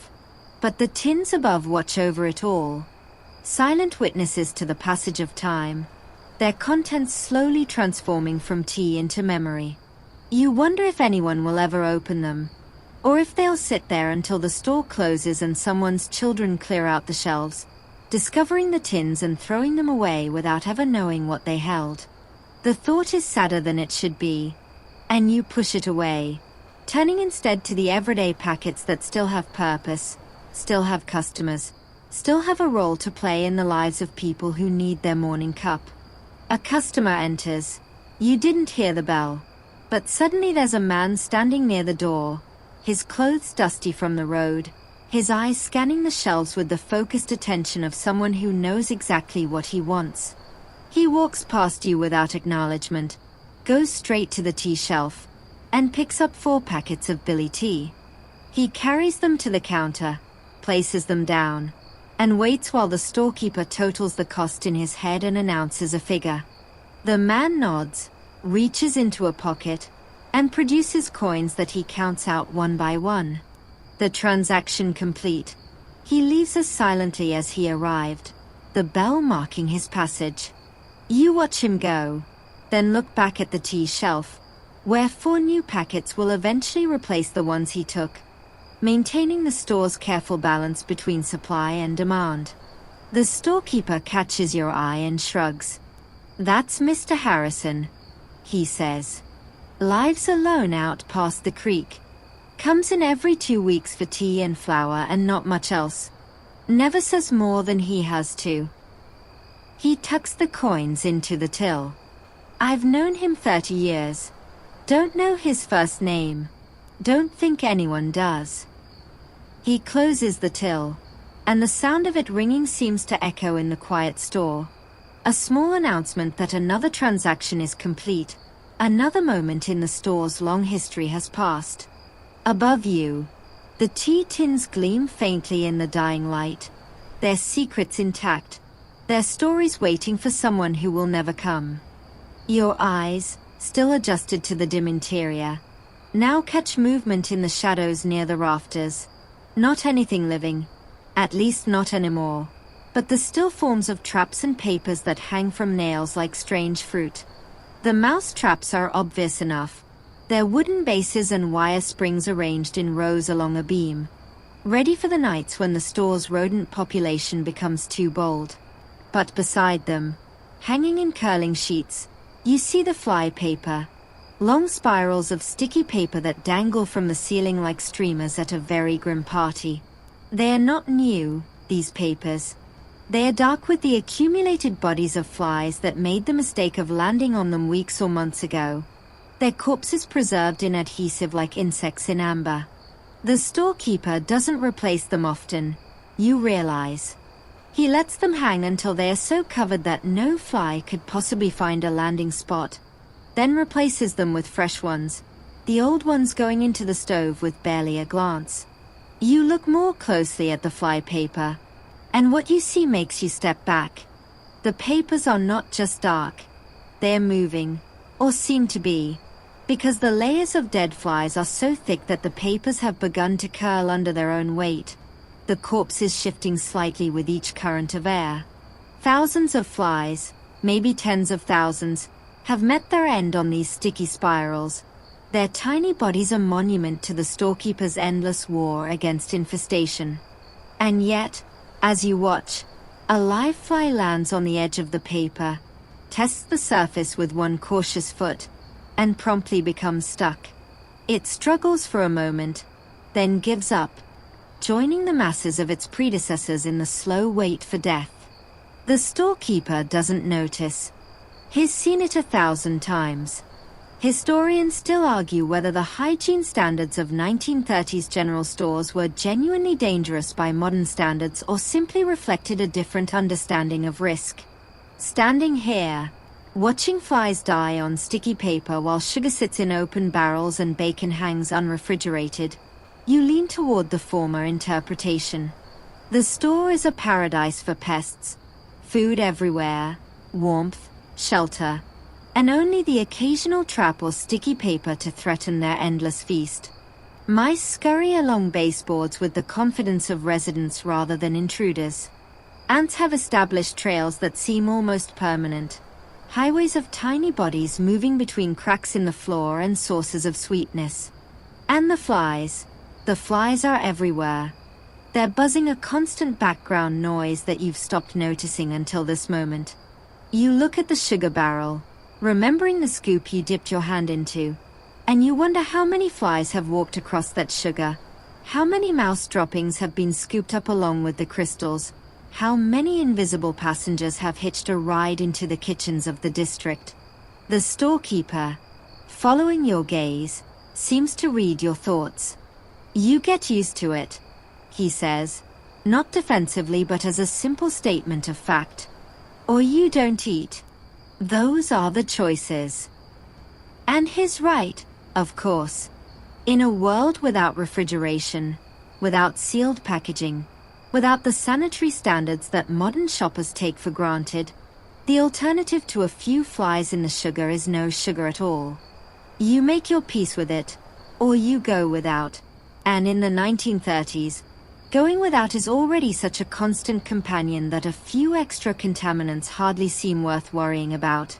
The pest control efforts extend beyond the hanging traps. In corners, you notice small piles of a white powder, arsenic, probably, or strychnine, mixed with something sweet to attract the rats that would otherwise breed unchecked in the store's abundant food supply. The poison is carefully placed where children can't reach it and dogs can't sniff it out. But you still feel a small chill seeing it there, knowing that the line between pest control and accidental tragedy is thinner than anyone would like. The storekeeper keeps the antidotes on the apothecary shelf, just in case, but you suspect they are as effective as most of the patent medicines, more comforting than curative, more ritual than remedy. Above the poison, on a higher shelf, you see the traps designed for larger pests, the rabbit traps you noticed earlier, but also a cage trap for whatever might wander in from the bush seeking food or shelter. Possums, mostly, though the storekeeper mentions that once, years ago, a small wallaby found its way through the back door and spent an hour bouncing between shelves before it was cornered and released. Took out 3 tins of treacle before we caught it, he says. And you can hear in his voice that the memory still amuses him. Never seen a wallaby with such a sweet tooth. The image stays with you. The startled animal, the crashing tins, the storekeeper and his wife armed with brooms. The wallaby finally herded out the door with treacle dripping from its fur. The fly buzzes again, closer this time, and you swat at it automatically. Your hand connects, and the fly falls to the floor, where it lies on its back, legs still moving, waiting for death or the attention of an ant. You feel a small satisfaction, immediately followed by guilt. The fly was only doing what flies do, and your store of food is not threatened by its presence. But the satisfaction remains, and you understand, suddenly, why the storekeeper keeps the fly paper hanging, why he doesn't replace it more often, why he tolerates the constant presence of pests without ever quite accepting them. The war is endless, the victory small. But every dead fly is a small assertion of human dominance over the forces that would otherwise consume everything. A movement near the floor catches your eye. A mouse, bold in the gathering dusk, scurrying across the open floor toward the bulk food section. It disappears beneath the sugar barrel, and you wait for it to emerge, but it doesn't. The storekeeper follows your gaze, sighs, and reaches for a trap. "That one's been avoiding me for weeks," he says. "Clever little thing. But they all get caught eventually." He baits the trap with a piece of cheese from the delicatessen counter, sets it carefully near the sugar barrel, and returns to his chair. The transaction is complete, the challenge issued, the outcome uncertain. You find yourself hoping the mouse wins, then hoping it doesn't, then not knowing what you hope at all. The light has continued to fade while you've been examining the pest control measures, and the store is now mostly shadow, with only the front window and the door providing any illumination. The fly paper hangs in near darkness, its burden of corpses barely visible, and the traps are invisible except where they catch the faintest gleam of light on metal. The store feels different now, less welcoming, more aware of its own age and decay, more conscious of the small lives that share its space and the constant effort required to keep them in check. You think about closing time, about the store locked and dark, about the mice and rats and insects that will emerge when the humans leave, taking over the space that is as much theirs as anyone's. The storekeeper will go to his quarters at the back, will eat his dinner, will sleep.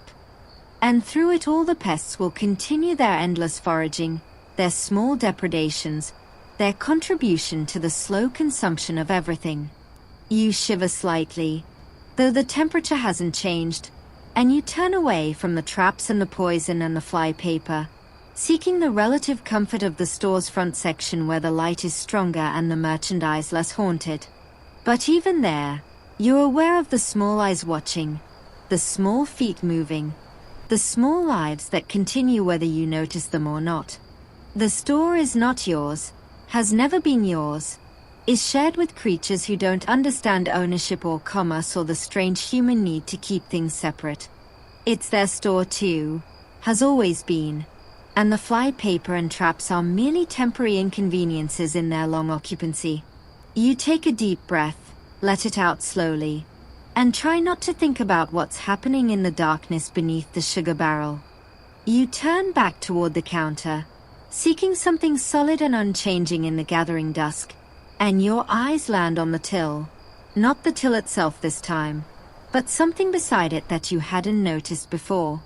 A photograph, small and faded, propped against the wall where the storekeeper can see it while he works. You lean closer, trying to make out the details in the dim light, and gradually the image resolves. A woman, young, in a dress that might have been her best, standing stiffly beside a man in a suit that doesn't quite fit. Between them, a child, a boy, perhaps 3 or 4 years old, staring at the camera with the solemn expression that children adopt when told to stay still. The photograph is old, its edges soft, its surface crossed with fine cracks that speak of years exposed to light and air and the occasional wiping of a dusty cloth. You look from the photograph to the storekeeper, and you see him watching you with an expression you can't quite read. For a moment, neither of you speaks. Then he says, quietly, "That's my family. Was my family." He doesn't elaborate, and you don't ask. The photograph sits in its place, the woman and the man and the child frozen in a moment that has long since passed, their faces preserved in silver and chemicals while their bodies have aged or died or moved on to somewhere else. You wonder who they are, wife, brother, son, and what happened to them, and why the storekeeper keeps their image here where he sees it every day but never speaks of it. The questions hang in the air between you, unanswered and probably unanswerable. Historians still argue whether the general store was primarily a commercial enterprise or a social institution. But standing here with this photograph before you, you understand that it was also something else, a home. The storekeeper doesn't just work here. He lives here, or lives attached to here, his private quarters somewhere at the back behind a door you haven't seen opened. His life is interwoven with the store's life, his history with its history, his losses with its accumulating inventory of unsold goods. The photograph is evidence of that interweaving, a reminder that behind the counter and the ledgers and the professional reserve there's a person with a past, with memories, with a family that exists now only in fading images and whatever stories he carries in his head. You look more closely at the photograph, trying to read the details that time has nearly erased. The woman's dress has a pattern, flowers, perhaps, or geometric shapes that you can barely make out. The man's suit has a lapel pin, something small and shiny that caught the light when the photograph was taken. The child holds something in his hands, a toy or a book, its identity lost to the soft focus of age. Behind them, a painted backdrop suggests a garden that never existed, complete with fountain and trellis, the kind of scene that photographers use to make their subjects feel elegant. And on the back of the photograph, if you could see it, there would probably be writing, names, a date, perhaps a message, the metadata of memory that outlasts the memories themselves. The storekeeper moves suddenly, reaching for the photograph and turning it slightly, as if adjusting its angle toward the light. His hand lingers on the frame for a moment, then withdraws. "Taken in 1919, he says, the word seeming to cost him something. "After the war. Before." He stops, and you understand that whatever came after is not something he talks about, not something the photograph shows, not something that belongs in the store where customers come and go and life continues its ordinary rhythm. You nod, not pressing, and the moment passes. The photograph returns to being just another object on the counter, another piece of the store's accumulated history, another mystery that you'll carry away with you when you leave. But you can't stop looking at it now that you've seen it.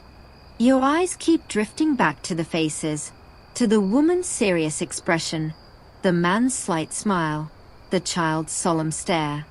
You imagine them in the store, perhaps, the woman helping behind the counter, the child playing among the fabric bolts, the man, the storekeeper's brother, his father, standing where you're standing now, making the decisions that shape this place. They're ghosts now, not haunting in any frightening way but present in the same way that the tea leaves are present in the floorboards, the sugar in the grain of the wood, the fly paper in the air you breathe. The store holds them, as it holds everything, as it will hold you for the short time you remain. A noise from the back of the store draws your attention. The door to the living quarters opening, closing, footsteps approaching. The storekeeper's wife emerges from the shadows, wiping her hands on her apron, and she too looks at the photograph as she passes. Her expression doesn't change, but something in her posture softens slightly, and you understand that she knows the story too, that she's part of it somehow, that the photograph is as much hers as her husband's. She moves behind the counter, reaches for a cloth, and begins wiping the surface in slow circles, her eyes on the photograph as she works. Neither she nor the storekeeper speaks, but something passes between them. A glance, a nod, a shared acknowledgement of whatever the photograph represents. You step back from the counter, giving them space, and your eyes continue to wander across the store's accumulated objects. Now that you've noticed one photograph, you start to see others. Small framed images tucked among the merchandise, propped on shelves, pinned to walls. A wedding portrait near the fabric bolts, the bride's dress long out of fashion but still beautiful in its simplicity. A school group photograph above the confectionery counter. Dozens of children arranged in rows, their faces too small to distinguish but their presence collectively felt. A formal portrait of an older couple, posed in front of the same painted garden backdrop, their expression suggesting that sitting for photographs was not their favorite activity. And, near the door, a newspaper clipping, yellowed and fragile, showing a young man in uniform with the caption "Killed in Action, Gallipoli, 1915. The store is a gallery, you realize. A museum of the district's faces, its families, its losses and celebrations and ordinary moments preserved in silver and paper. Every photograph tells a story, or hints at one, or stands as evidence of a life that was lived and ended and remembered by someone who placed the image here where others could see it. The storekeeper doesn't charge for this gallery, doesn't advertise it, doesn't even seem aware of it as a collection. It's just where things ended up, where photographs came to rest when their owners had no more use for them or wanted them to be seen or simply needed them to be somewhere. The store holds them, as it holds everything. And in holding them it becomes something more than a place of commerce. You find yourself drawn back to the photograph on the till, the one that started this realization. The light has faded further, and the faces are harder to see now, their features merging with the shadows that fill the store. But you know they're there, the woman and the man and the child, waiting for morning or for someone to look at them or for nothing at all. The storekeeper has returned to his chair, his wife to her quarters, and you're alone with the photographs and the silence and the slow accumulation of night outside the windows. You think about leaving, about stepping through the door and back into the world, but something keeps you here, keeps you looking, keeps you present with these ghosts who have made the store their home. The photographs linger in your mind as you finally turn away from the counter, but your feet carry you not toward the door, not yet, but back toward the front of the store, where the fly-screen door stands between you and the deepening twilight. You push it open, step out onto the veranda, and the change is immediate and total. The air that hits your face is cooler now, carrying the first hints of the night's chill, and it smells of dust and eucalyptus and something else. Wood smoke, perhaps, from a stove being lit somewhere in town. The veranda stretches before you, its wooden floor worn smooth by decades of boots, its roof supported by posts that have settled slightly over the years, leaning in toward the store as if seeking its comfort. And against the wall, arranged in a rough semicircle, sit the chairs. They are not matching chairs, nothing in this store matches, but a collection of seats that have accumulated over the years like driftwood on a beach. Wooden chairs with curved backs, their paint long since worn away by use. A bench seat that might have come from a wagon, its surface marked by the passage of countless sitters. One armchair, improbably, its upholstery faded to a color that might once have been red and is now something closer to pink, its springs sagging in the middle like a tired old dog. And several boxes, upturned crates, and miscellaneous objects that can serve as seats in a pinch. The chairs face outward, toward the street, toward the passing traffic and the setting sun and the nothing much that constitutes the view from here. You lower yourself into the armchair, feeling its springs adjust to your weight, and you understand immediately why these chairs exist. This is where the real business of the store happens. Not the buying and selling, not the ledgers and the till, but the conversations, the gossip, the slow exchange of news and opinion that binds a community together.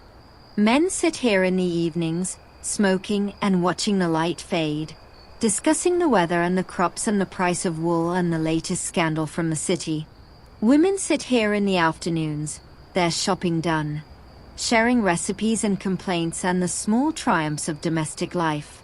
Children sit here while their parents shop, swinging their legs and waiting for the promise of a penny for sweets. The chairs have held them all, have absorbed their weight and their stories, have become as much a part of the store as the counter inside. Historians still argue whether the veranda of the general store was more important for commerce or for community. But sitting here now, you can feel that the question misses the point.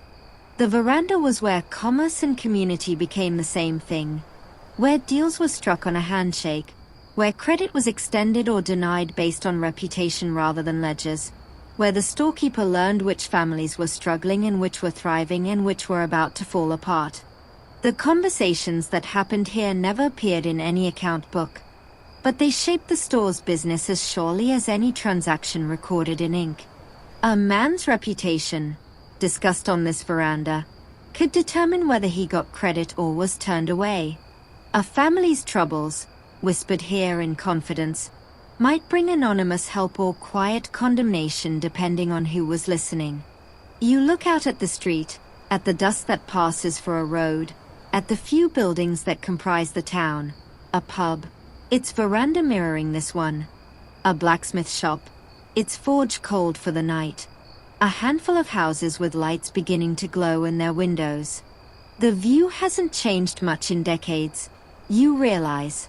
The same dust, the same buildings, the same slow rhythm of day turning into night. The people have changed, have been born and grown and aged and died, but the view remains, patient and unchanging, waiting for tomorrow's sitters to occupy these chairs and continue the endless conversation. A man approaches along the street, walking slowly, his hands in his pockets.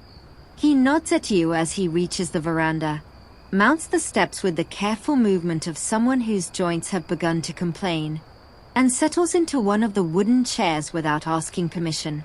He produces a pipe from his pocket, fills it with tobacco from a pouch, and lights it with a match struck on the sole of his boot. The smoke rises, blue-gray in the fading light, and he leans back with a sigh that seems to come from somewhere deep inside. For a long moment, neither of you speaks.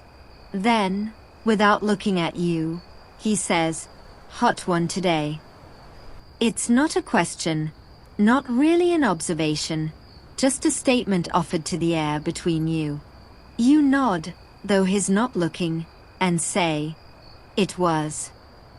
The conversation, such as it is, could end there, and that would be fine. But he continues, because this is what happens on verandas. One thing leads to another, and before you know it, you've learned someone's life story without quite noticing how. My father used to say, the man says, drawing on his pipe, that the heat was God's way of reminding us we're not in England anymore. He came out in '92, never got used to it, complained every summer until the day he died. He pauses, considering. Died in winter. Come to think of it, pneumonia. Probably caught it complaining about the cold. You smile, and he nods as if you'd said something profound. That's the way of it, though. You spend your life complaining about one thing, and something else gets you in the end. Another man approaches, younger, his boots raising small puffs of dust with each step. He nods at the first man, nods at you, and takes a seat on the wagon bench without ceremony. He doesn't speak immediately, just sits and looks out at the street with the patient expression of someone who has nowhere else to be. After a while, the first man says, "Saw your mob mustering today. Looked like they had trouble with the woolies." The younger man nods. "Always do. Sheep are stupid." This observation seems to satisfy both of them, and they lapse back into silence. You sit in the armchair, feeling its springs press against you, and you understand that you're witnessing something precious. The tail end of a tradition that stretches back centuries, to village greens and market squares and any place where people gather to share the burden of being alive. The veranda is Australia's village green, its forum, its parliament of ordinary folk. Here, decisions are made that never appear in any official record. Who can be trusted, who needs help, who's not quite right, who's about to leave and who's just arrived. The storekeeper, inside his store, depends on this veranda for information that no ledger can provide. The men who sit here are his eyes and ears, his intelligence service, his early warning system against drought and depression and the slow unraveling of community.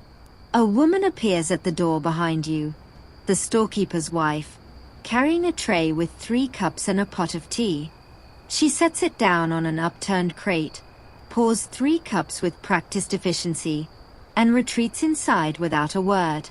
The first man reaches for a cup, wraps his hands around its warmth, and sips appreciatively. The younger man does the same. You take the 3rd cup, and the tea is surprisingly good, not the billy tea you expected, but something stronger, more flavorful, perhaps from one of the tins on the high shelf. You sip it slowly, feeling its warmth spread through you, and you understand that this too is part of the veranda's ritual. The small hospitality that makes sitting here possible, that turns strangers into acquaintances and acquaintances into friends. The light continues to fade, and the first stars appear in the sky above the store's roof. The men finish their tea, set their cups back on the tray, and return to their silent contemplation of the street. You do the same, your mind empty of everything except the present moment, the warmth of the cup in your hands, the cool air on your face, the distant sound of a dog barking somewhere in town. This is what the veranda offers. Not conversation necessarily, but company. Not news, but presence. Not solutions to the problems of life, but a place to sit with them for a while and let them seem a little smaller. You could stay here forever, you think, or at least until the tea runs out. And that's enough. The last of the light has drained from the sky while you've been sitting on the veranda, and when you finally rise from the armchair and step back through the fly-screen door, the store has transformed itself completely. The kerosene lamps are lit now, their flames steady behind glass chimneys, casting pools of warm light that don't quite reach the corners. The storekeeper moves between them with the practiced ease of long habit, adjusting wicks, trimming charred ends, ensuring that each lamp burns as it should. The light they cast is different from electric light. Softer, more forgiving, with shadows that move slightly as the flames flicker. It's the light that people have lived by for centuries, the light of hearth and home and the small hours of the night. And it makes the store feel smaller, more intimate, more like a refuge from the darkness outside. You watch as the storekeeper begins the ritual of closing. He moves to the front window first, where a wooden shutter stands ready to be closed and barred. He lifts it carefully. It's heavier than it looks, built to withstand weather and the occasional curious hand, and swings it into place, where it settles against the frame with a solid thump. He slides the bar across, and the sound of it locking into place is final, definitive, the store's equivalent of drawing the curtains and locking the door. The window's light is cut off, and the store seems to settle deeper into itself, accepting that the day's business is truly over. He moves to the door next, checking that the fly screen is securely fastened, then pulling a heavier wooden door across it from inside. This door also has a bar, and when it falls into place, the store is sealed, protected, separate from the world outside. But the ritual isn't finished. The storekeeper moves to the counter, where the till stands open, its compartments full of the day's takings. He begins to count, his fingers moving with the speed of long practice, sorting coins into piles that represent different denominations. You watch as the piles grow, pennies in one, threepences in another, sixpences and shillings and the occasional florin. The coins gleam in the lamplight, each one representing a transaction, a customer, a small moment of exchange that together make up the day's business. He counts them twice, then records the total in a small notebook that lives beside the till. The figures are careful, precise, the same figures that farmers' wives will check against their own records tomorrow morning when they reconcile their household accounts.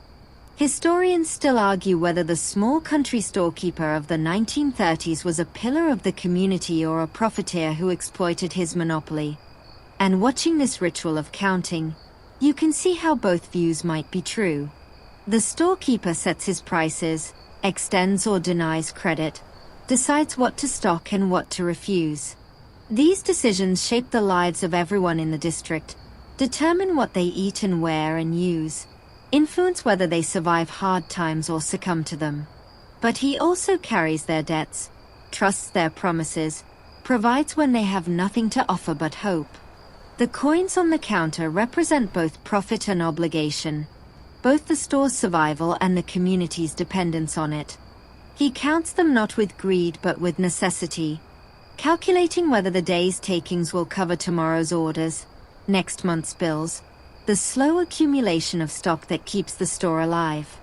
The counting done, he transfers the coins to a canvas bag, draws the string tight, and places the bag in a small safe that sits beneath the counter.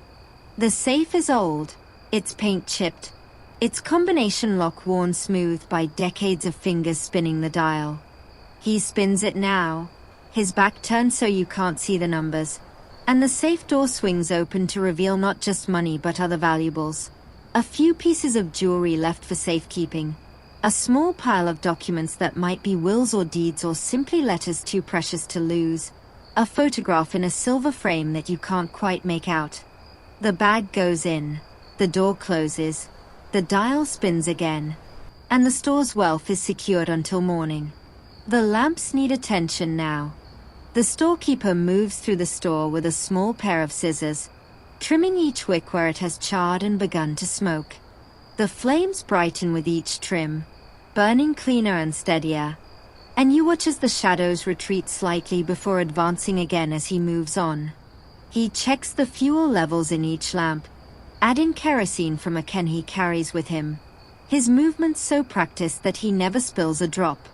The smell of kerosene joins the other smells of the store, tea and flour and sugar and bacon and all the accumulated aromas of decades. And for a moment the combination is almost overwhelming, too rich, too dense with meaning. Then your nose adjusts, as noses do, and the smell becomes just another part of the store's atmosphere. You follow him to the back of the store, where the door to the living quarters stands slightly ajar. Through it, you can see a kitchen, small, tidy, with a wood stove that glows faintly with the remains of the day's fire.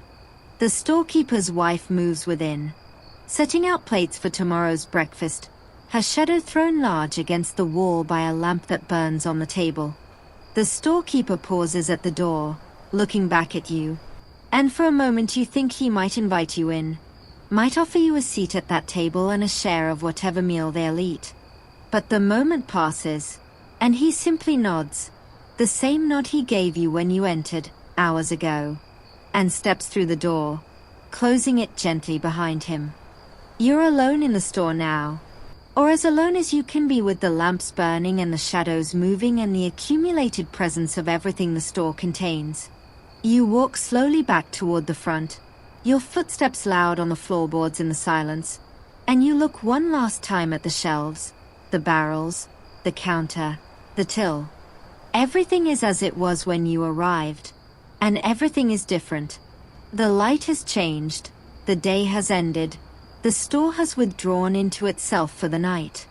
Tomorrow, the bell will ring again, the floorboards will creak under new feet, the transactions will resume their endless rhythm.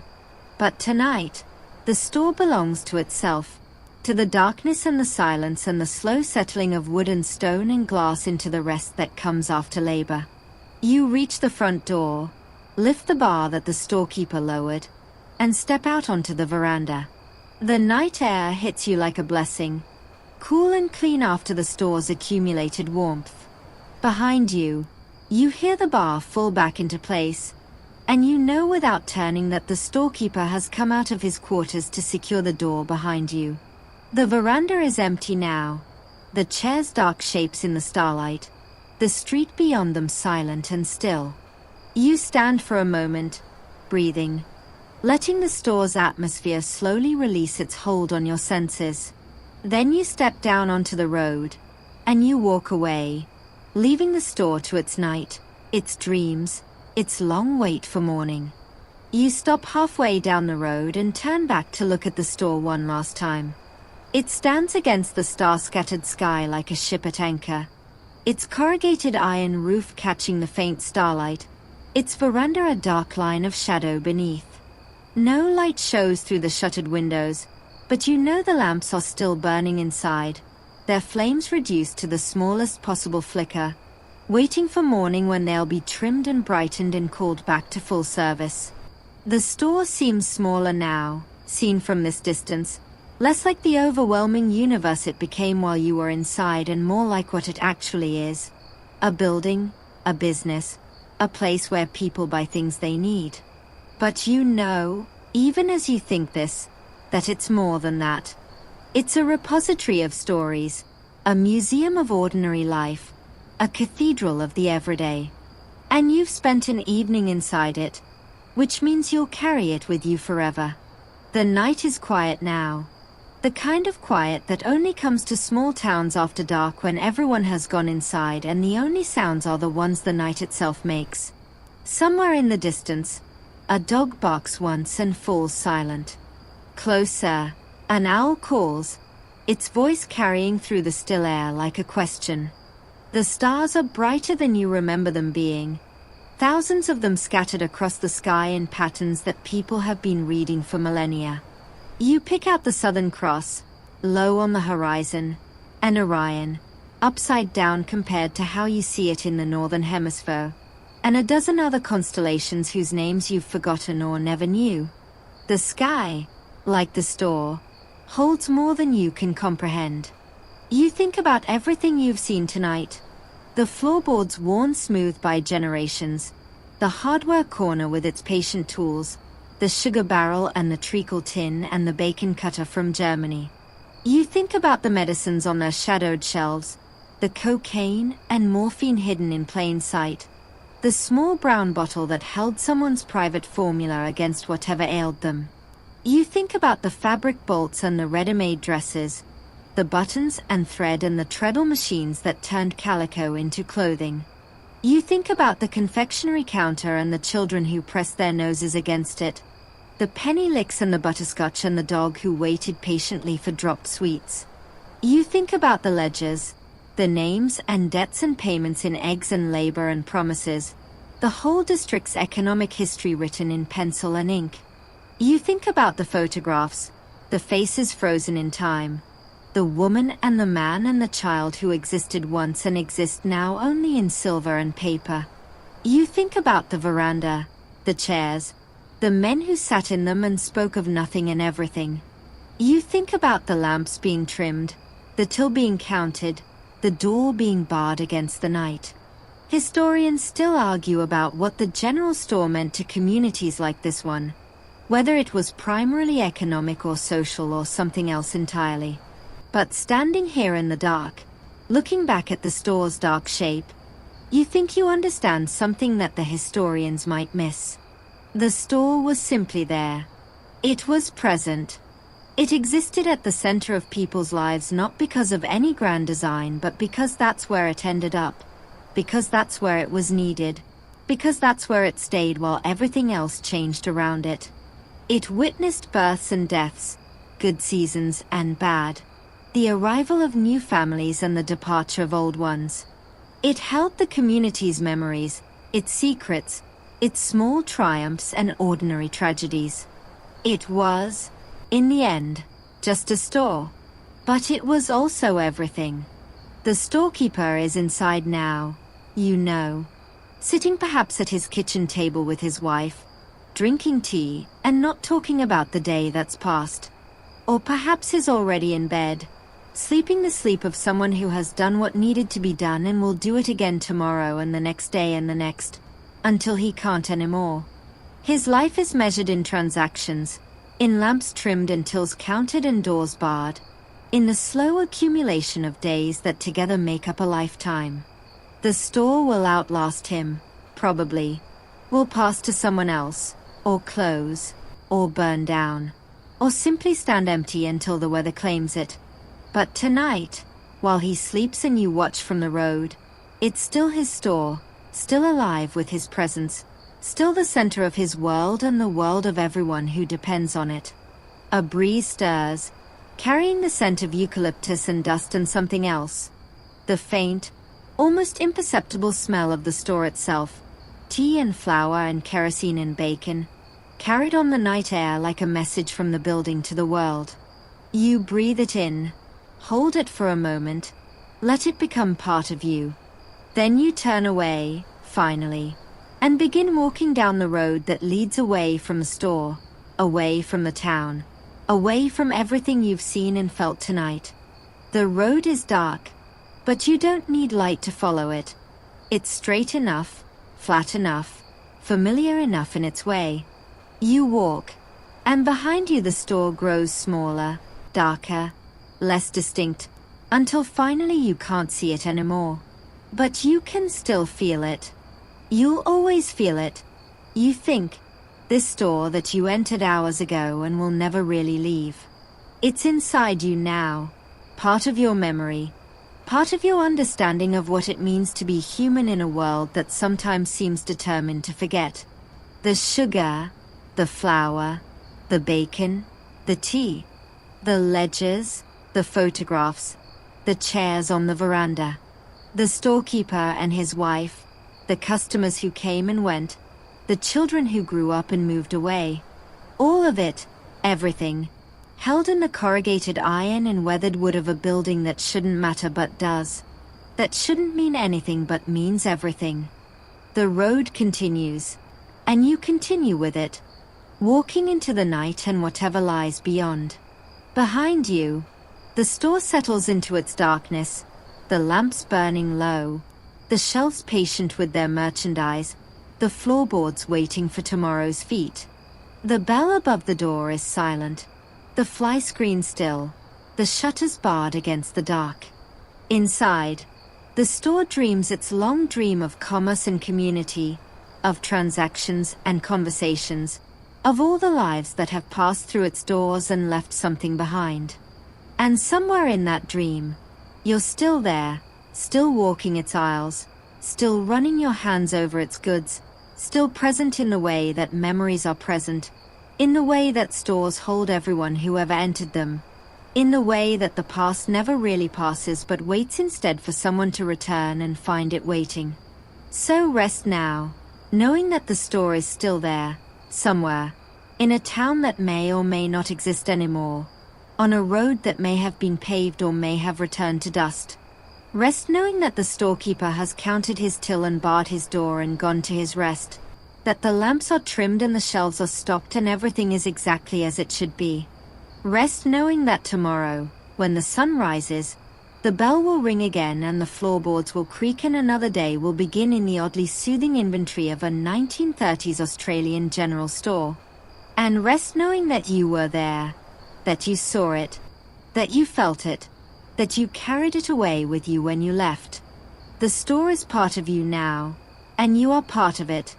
And that connection will hold as long as memory holds, as long as stories are told, as long as anyone remembers what it meant to stand in the dim light and breathe air thick with tea and flour and the accumulated presence of ordinary lives.